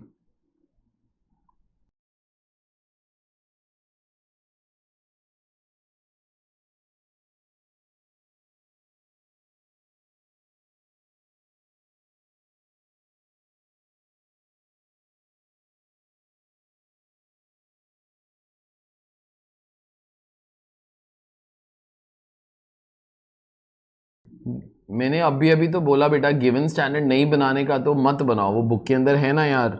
देखो वो वराइंसेस के लिए वो थोड़ी आता है काम में. सोया मत करो.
लेबर मिक्स या गैंग कॉम्पोजिशन वेरिएंस।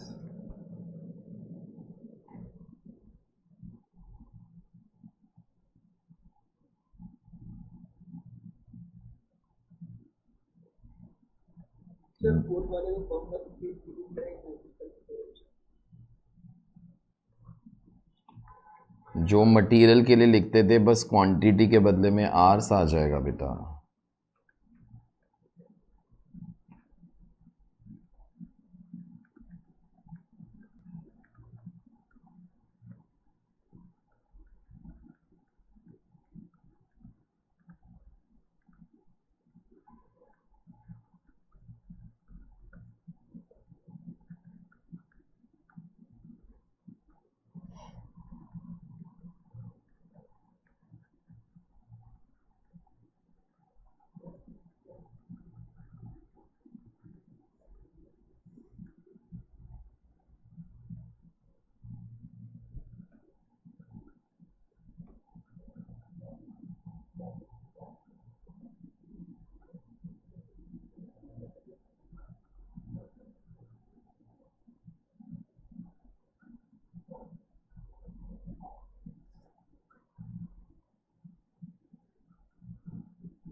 सब लोगों का मेरे को बता देना, all the 5 variances are done कि 1 मिनट और लगेगा? लगेगा।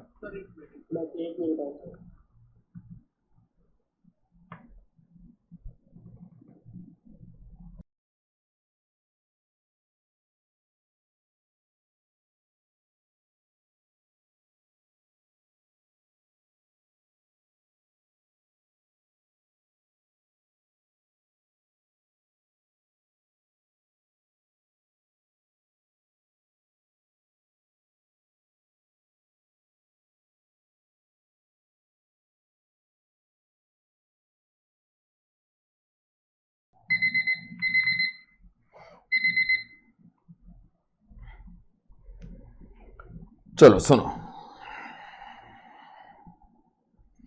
लास्ट क्वेश्चन एक करते हैं।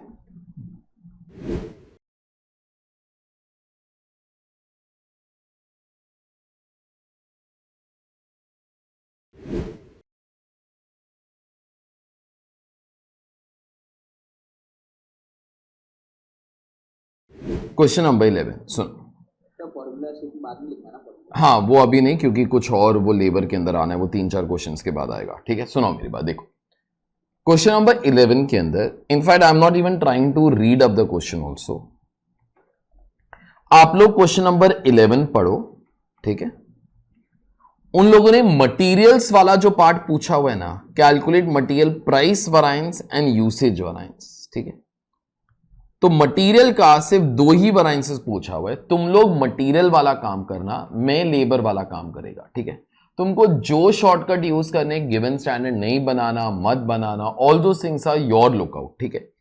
तो तुम लोग क्या करो, तुम लोग नोटबुक्स के अंदर, I am not reading the question, it's not required, you all are big enough now. Labour वाला काम you all leave for me. तो लिखो जरा प्लीज क्वेश्चन नंबर 11, उसके अंदर टाइटल दे दो मटीरियल वेरिएंसेस। तुम लोग मटेरियल वेरिएंसेस वो खत्म करो, और ना चैरिटी का काम नहीं करने का। सामने रिक्वायर्ड पार्ट के ना सिर्फ प्राइस वेरिएंस और यूसेज वेरिएंस ही पूछा हुआ है, उतना कंप्यूट कर देना, that is more than enough, ठीक है। और कुछ यहां पे करने की कोई जरूरत नहीं है। मैं तुम लोग को in all I am giving you 4 minutes to finish off. 1 minute का रीडिंग टाइम भी देता हूं। You all start, finish off price and usage, I take care of the labour वाला पार्ट।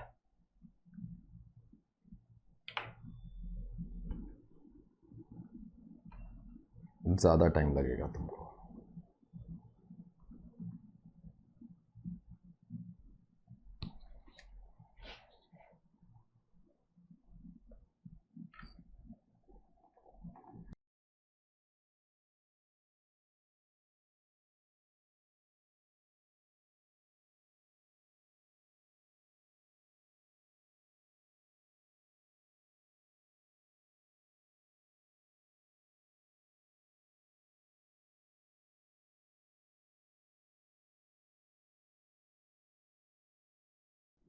सर हाँ जी, क्या करने का है, मैं डिस्कनेक्ट हो गई। मटेरियल प्राइस और मटेरियल यूसेज वैरिएंस निकालने का है, क्वेश्चन नंबर 11 के ना, वो तुम ही लोग को पढ़ के तो तुम ही लोग को सॉल्व करने का है।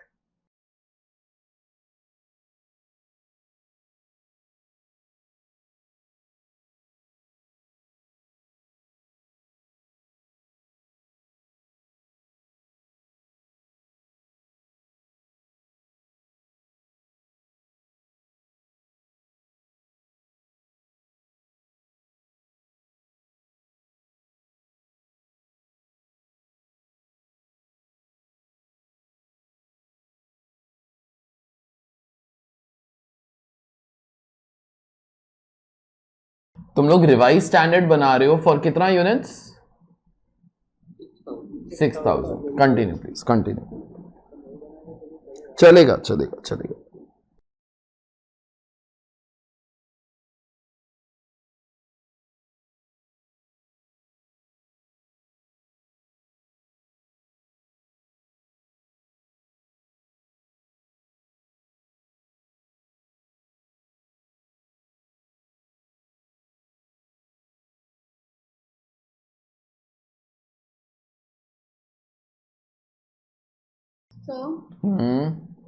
So I got the answer. Can I just confirm with you? एक 2000 एडवर्स होगा, 1500 फेवरेबल होगा।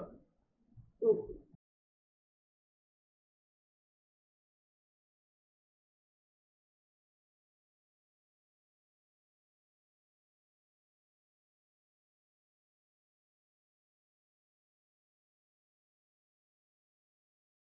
So 19,100 adverse आ रहा है मुझे। एक मिनट, करेक्ट है वो, हाँ तो 19100 ही है, sorry sorry sorry sorry sorry, usage आ रहा है 500। हाँ करेक्ट है करेक्ट है करेक्ट है करेक्ट। Okay.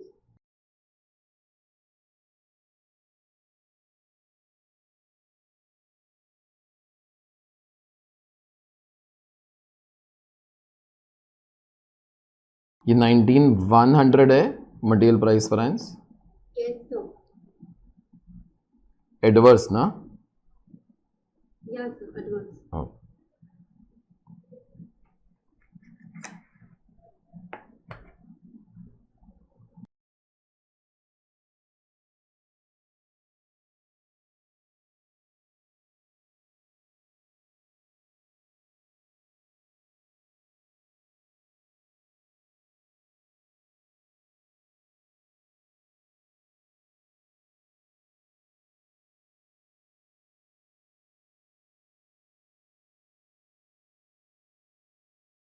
का आंसर क्या है?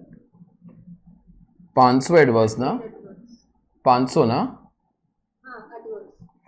Yes sir. 500 एडवर्स। मैंने फाइनल कैलकुलेशन वो लिखा है,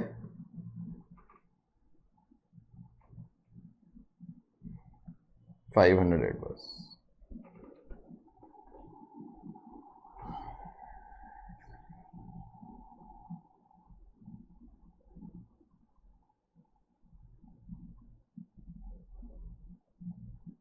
तो मटेरियल प्राइस और मटेरियल यूसेज ही निकालना था ना? हाँ बस, तो वही दोनों निकालो ना बस।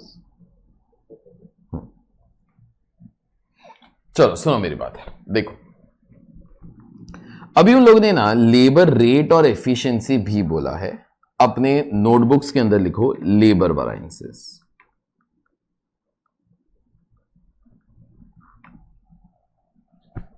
सुनो, अभी ये जो लेबर वैरिएंसेस है ना, ध्यान से सुनना जरा please.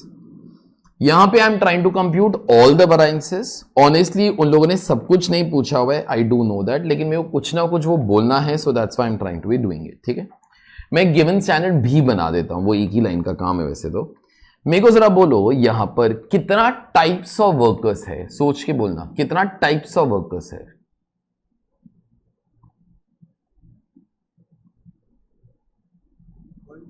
There is only one type, तो टाइप ऑफ लेबर वाला कॉलम मैं बना भी नहीं रहा। ठीक है, सो देयरफॉर यहां पर गिवन स्टैंडर्ड,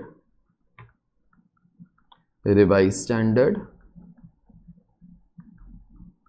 एक्चुअल। अच्छा मेरे को जरा बोलो ये जो भी डेटा है this is for what level of output boss?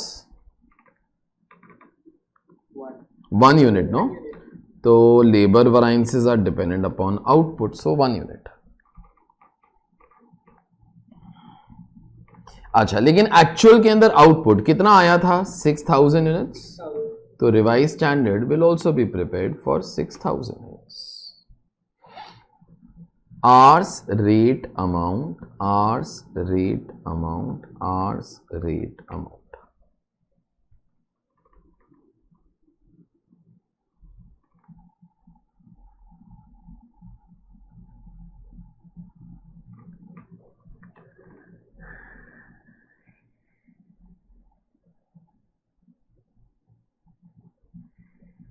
सुन,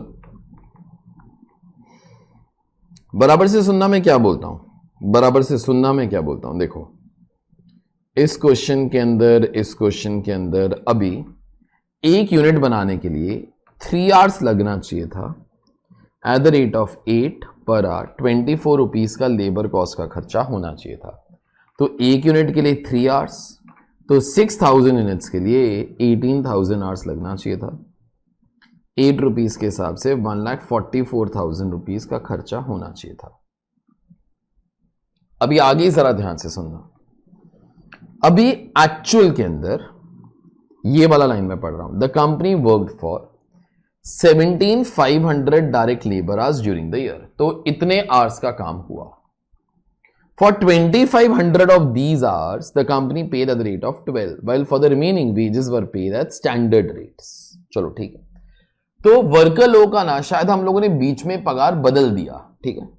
तो 17,500 घंटे काम किया, उसके से 2,500 घंटे ऐसे थे जब हम लोगों ने किस रेट के हिसाब से पे किया बॉस? 12 रुपीज, और बाकी जो था हम लोगों ने 8 रुपीज के हिसाब से पे किया, मतलब were paid at standard rate. तो स्टैंडर्ड रेट बोले तो 8 पर आवर। तो यहां पे 2 अलग अलग दिया हुआ है ना, यू राइट इट 2 टाइम्स, तो अपना क्या जाता है 2,500 hours were paid at the rate of 12, 30,000। Total 17,500 hours था, तो बच कितना गया? 15,000 hours were paid at standard rate बोले तो 8, 1,20,000, तो in all 1,50,000। There is only one type of worker, but one type of worker बेटा उसका पगार बीच में बदल सकता है ना। Okay, he might demand more यार। I'm computing all the variances, but all will not mean much also। यहां पे लिखो जरा please, total labour cost variance, total labour cost variance. तो यहां पे लिखना standard labour cost minus actual labour cost.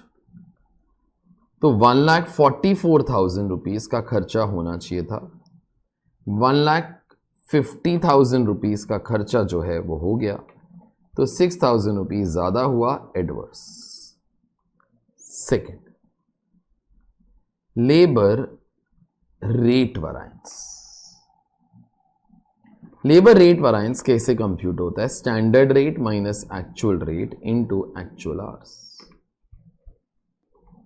अच्छा सुनो, यहां पे ना एक्चुअल आवर्स 2 बार है, एक्चुअल रेट 2 बार है, तो तुम लोग भी 2 बार कंप्यूट कर लो और क्या। तो किस रेट के ऊपर पे करना चाहिए था? 8, कभी कभी 12 के ऊपर पे किया, कभी कभी 8 के ऊपर ही पे किया। ऐसा कितना आवर्स था? 2,500। ऐसा कितना आवर्स था? 15,000। ऑनेस्टली अगर ये वाला काम नहीं भी लिखोगे तो भी वो चल ही जाएगा, क्योंकि वहां पे कोई रेट का फर्क ही नहीं है। 10,000 नील, 10,000 इट वाज। अच्छा, मैं ना ये वाला क्वेश्चन सिर्फ ये जो मैं बोल रहा हूं ना अब उसकी वजह से कर रहा हूं। मेरे को तुम्हारे पिछले क्वेश्चन से थर्ड वेरिएंस का नाम जरा बताओ। Labour efficiency. अच्छा रुको रुको रुको, लेबर एफिशिएंसी का पिछले क्वेश्चन के अंदर 2 पार्ट्स किया था, 2 पार्ट्स का नाम बताओ। देखकर तो बताओ। लेबर एफिशिएंसी का 2 पार्ट किया था, लेबर मिक्स एंड लेबर सब एफिशिएंसी। अभी कॉमन सेंस है, जरा वो सोचना बेटा, labour mix variance can only be coming whenever there is more than one type of labor. Mix comes due to ratio, no? अगर एक ही चीज है फिर काय का रेशो तुमको समझ में आता है? अगर एक टाइप ऑफ मटेरियल कभी होता तो material mix variance will always become zero only, no, क्योंकि काय का रेशो, फिर अगर एक ही चीज है तो काय का रेशो। ओके, तो जैसे तुम्हारा यूजुअल डेज के अंदर 3 लेक्चर होता है, so that time we can try to talk of से रेशो वाला पार्ट। ओके, आज तो सिर्फ कॉस्टिंग का ही लेक्चर है तो काय का रेशो फिर। ओके, सो देयरफॉर यहां पर ना mix variance will become zero because there is one type of labour, तो efficiency variance will also become yield variance. एक मिनट, मेरे को बोलो लेबर एफिशिएंसी वैरायंस तुम्हारा कौन से नंबर का वैरायंस था? थर्ड। यील्ड वैरायंस तुम्हारे कौन से नंबर का वैरायंस था? 5। यहां पे fourth variance will become zero. Last time मेरे को जरा बोलो मिक्स वैरायंस क्यों जीरो होएगा? There is one type of labor। अभी तुमको जैसे भी कंप्यूट करने का है वो कर लेना, तुम लोग जो भी लिखोगे जैसा भी लिखोगे ना तुम्हारा आंसर सेम ही आने वाला है, इसलिए मेरे को ना वो फॉर्मूला वगैरह ना वो लिखने को वो जमता ही नहीं एक्चुअली। अभी मैं कौन सा फॉर्मूला लिखूं? I will write down of labour efficiency variance. चलो, तो standard hours minus actual hours into standard rate. तो कितना आवर्स लगना चाहिए था? 18,000।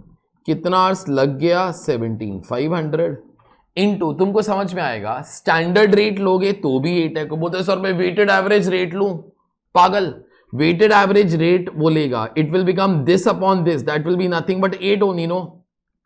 अगर एक ही टाइप ऑफ वर्कर है that rate will also be और weighted average rate, no boss. Okay, into 8, 4,000 favourable. बोल। हाँ जी, 17,500 into 8,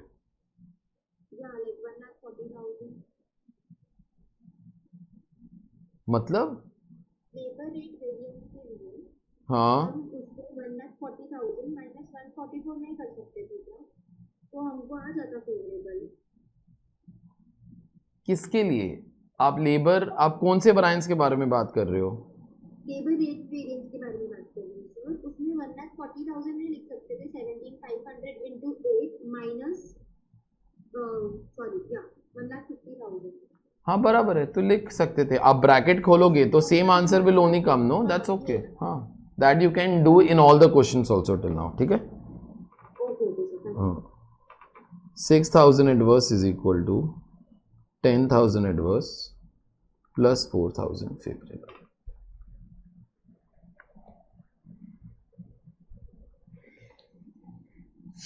अच्छा सुनो मेरी बात, तुम्हारे ब्रेक से पहले अभी ध्यान से सुनना whatever I am going to be telling you all. देखो, लेबर के अंदर ना in all I have few types of questions. जो नेक्स्ट टाइप है ना उसके लिए मेरे को तुम लोग को एक थियरी कराने की जरूरत पड़ेगी जो 2 या 3 मिनट का है, ठीक है। ऐसे को ये वाला थियरी इतना समझ में नहीं आता था। ओके, वो लोग कुछ भी नोट वगैरह तो वो डाल के दे यूज्ड टू बी तो सॉल्विंग द क्वेश्चंस, ठीक है। We are doing the things in a way that it should be done, ठीक है। सुनो अब जरा मेरी बात, ध्यान से सुनना प्लीज। देखो, अभी टाइप ऑफ लेबर, ठीक है, उसके बाद given standard, revise standard, actual, यहां पे आ जाएगा तुम्हारा आउटपुट 1, 2 एंड 3, ठीक है। Hours rate amount, hours rate amount, hours rate amount, ठीक है।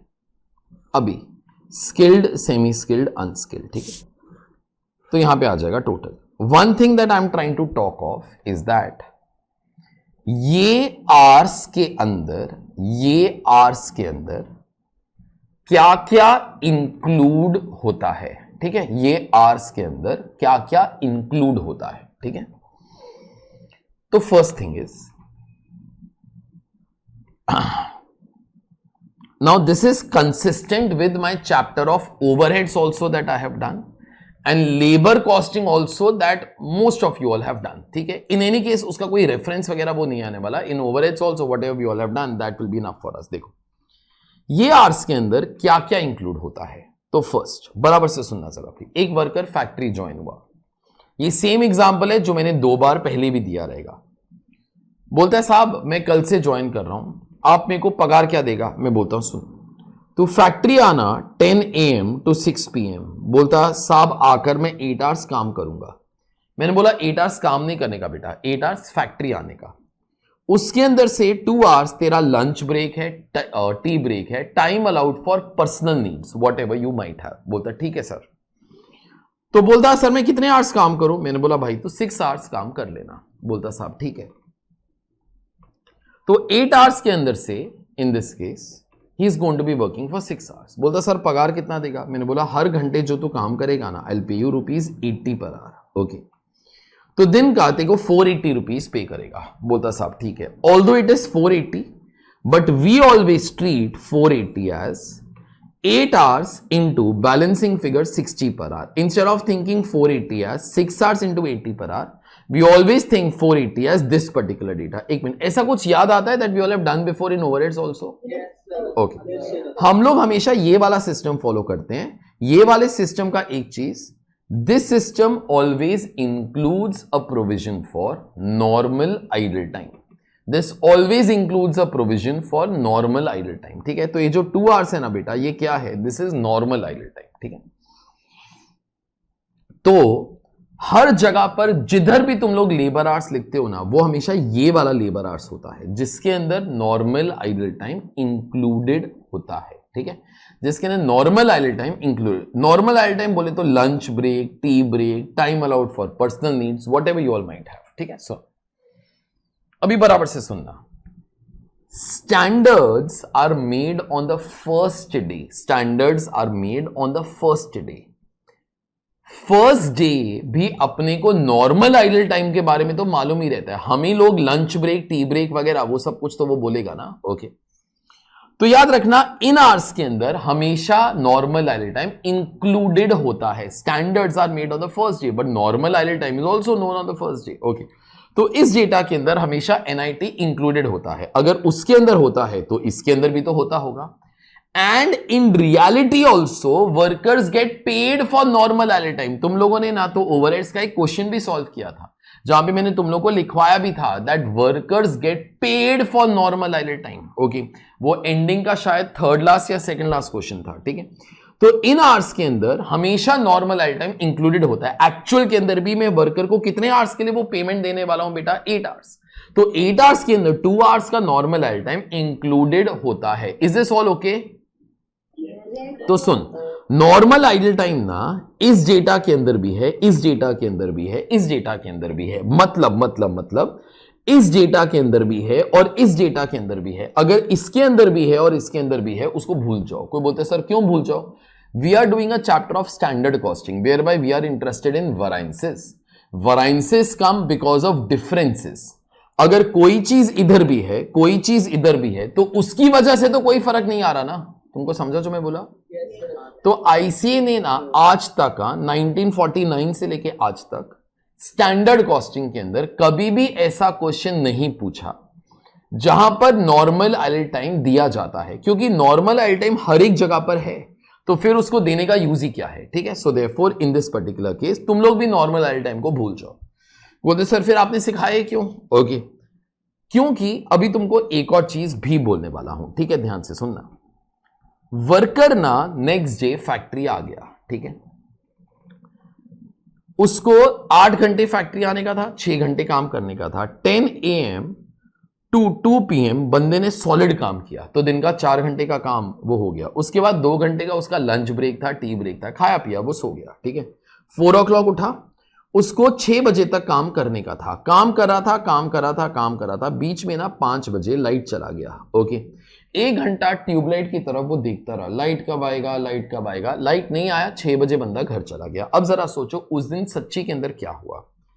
Did worker come to the factory for 8 hours? Yes.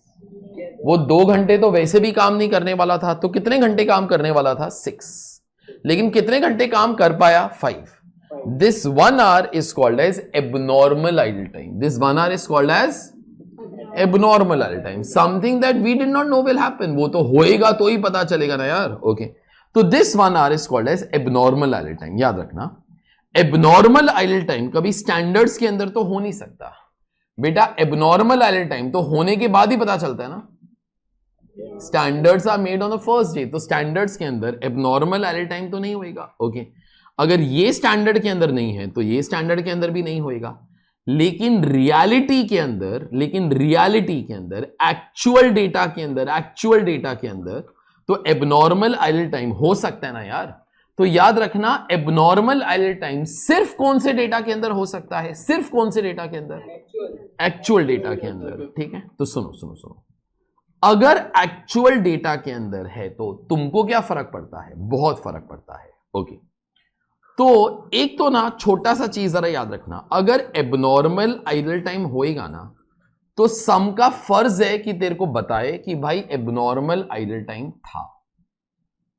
अगर कुछ नहीं बोला ना मतलब abnormal idle time will always भी कितना, बोलो, 0। इसलिए मैंने पिछले क्वेश्चन के ना आइडल टाइम के बारे में बात ही नहीं किया, क्योंकि नहीं था, अगर नहीं दिया तो नहीं था।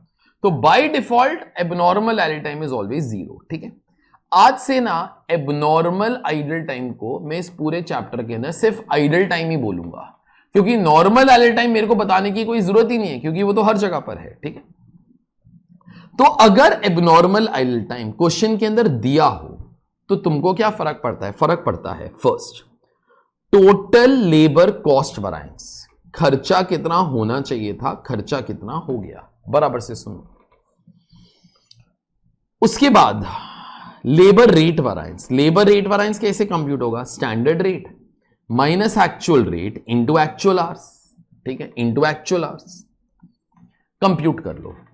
अच्छा, उसके बाद अब जरा ध्यान से सुनना, उसके बाद लॉजिकली तुम्हारा लेबर एफिशिएंसी वैरिएंस आना चाहिए। ठीक है, लॉजिकली तुम्हारा लेबर एफिशिएंसी वैरिएंस आना चाहिए, लेकिन अभी वैसा नहीं करेंगे हम लोग। फिर ना एक अजीब वैरिएंस निकालेंगे, that will be nothing but labour idle time variance. क्योंकि जरा सोचो, इस डेटा और इस डेटा के अंदर सिवाय रेट के फर्क के, सिवाय एफिशिएंसी इनएफिशिएंसी के, एक और भी तो फर्क है। मेरे को बोलो, इस डेटा के अंदर ऐसा क्या है जो इस डेटा के अंदर कभी हो नहीं सकता, एबनॉर्मल आइडल टाइम। तो आप लोग फिर एक एक्स्ट्रा वैरिएंस कंप्यूट करोगे which will be called as labor idle time variance, full form labor abnormal idle time variance। लेकिन कोई भी बुक ना abnormal वर्ड नहीं लिखता है तो मत लिखना, that's okay। और उसके बाद फिर तुम्हारा लेबर एफिशिएंसी वैरिएंस आ जाएगा। एक बार लेबर एफिशिएंसी वैरिएंस जो है वो आ गया, फिर इसका दो पार्ट हो जाएगा। इसका दो पार्ट मतलब इन this particular case labour mix variance, और उसके बाद इन दिस पर्टिकुलर केस वो लेबर यील्ड या सब एफिशिएंसी वैरिएंस। ठीक है, लेकिन ये वाला वैरिएंस हम लोग तभी बात करेंगे जब क्वेश्चन के अंदर अपने को क्या दिया हुआ है, आइडल टाइम। ओके, या एबनॉर्मल आइडल टाइम। ओके, क्योंकि अगर आइडल टाइम वो नहीं है in any particular case it will be 0 only, that's it, that we had to be doing. अभी तुम्हारे फर्दर क्वेश्चंस के अंदर जो हम लोग नेक्स्ट वाले पार्ट के अंदर स्टार्ट करेंगे, ओके, वहां पे ये वाली चीजें भी आनी स्टार्ट हो जाएंगी। लेबर के ने 3 वैरायटी ऑफ क्वेश्चंस आ सकता है। जो अभी तक तुम लोगों ने किया वो सिंपल था, जहां पे आइडल टाइम नहीं था। सेकेंड वैरायटी के अंदर आइडल टाइम भी आएगा। थर्ड वैरायटी के अंदर देख लेंगे कि क्या आने वाला है। ठीक है।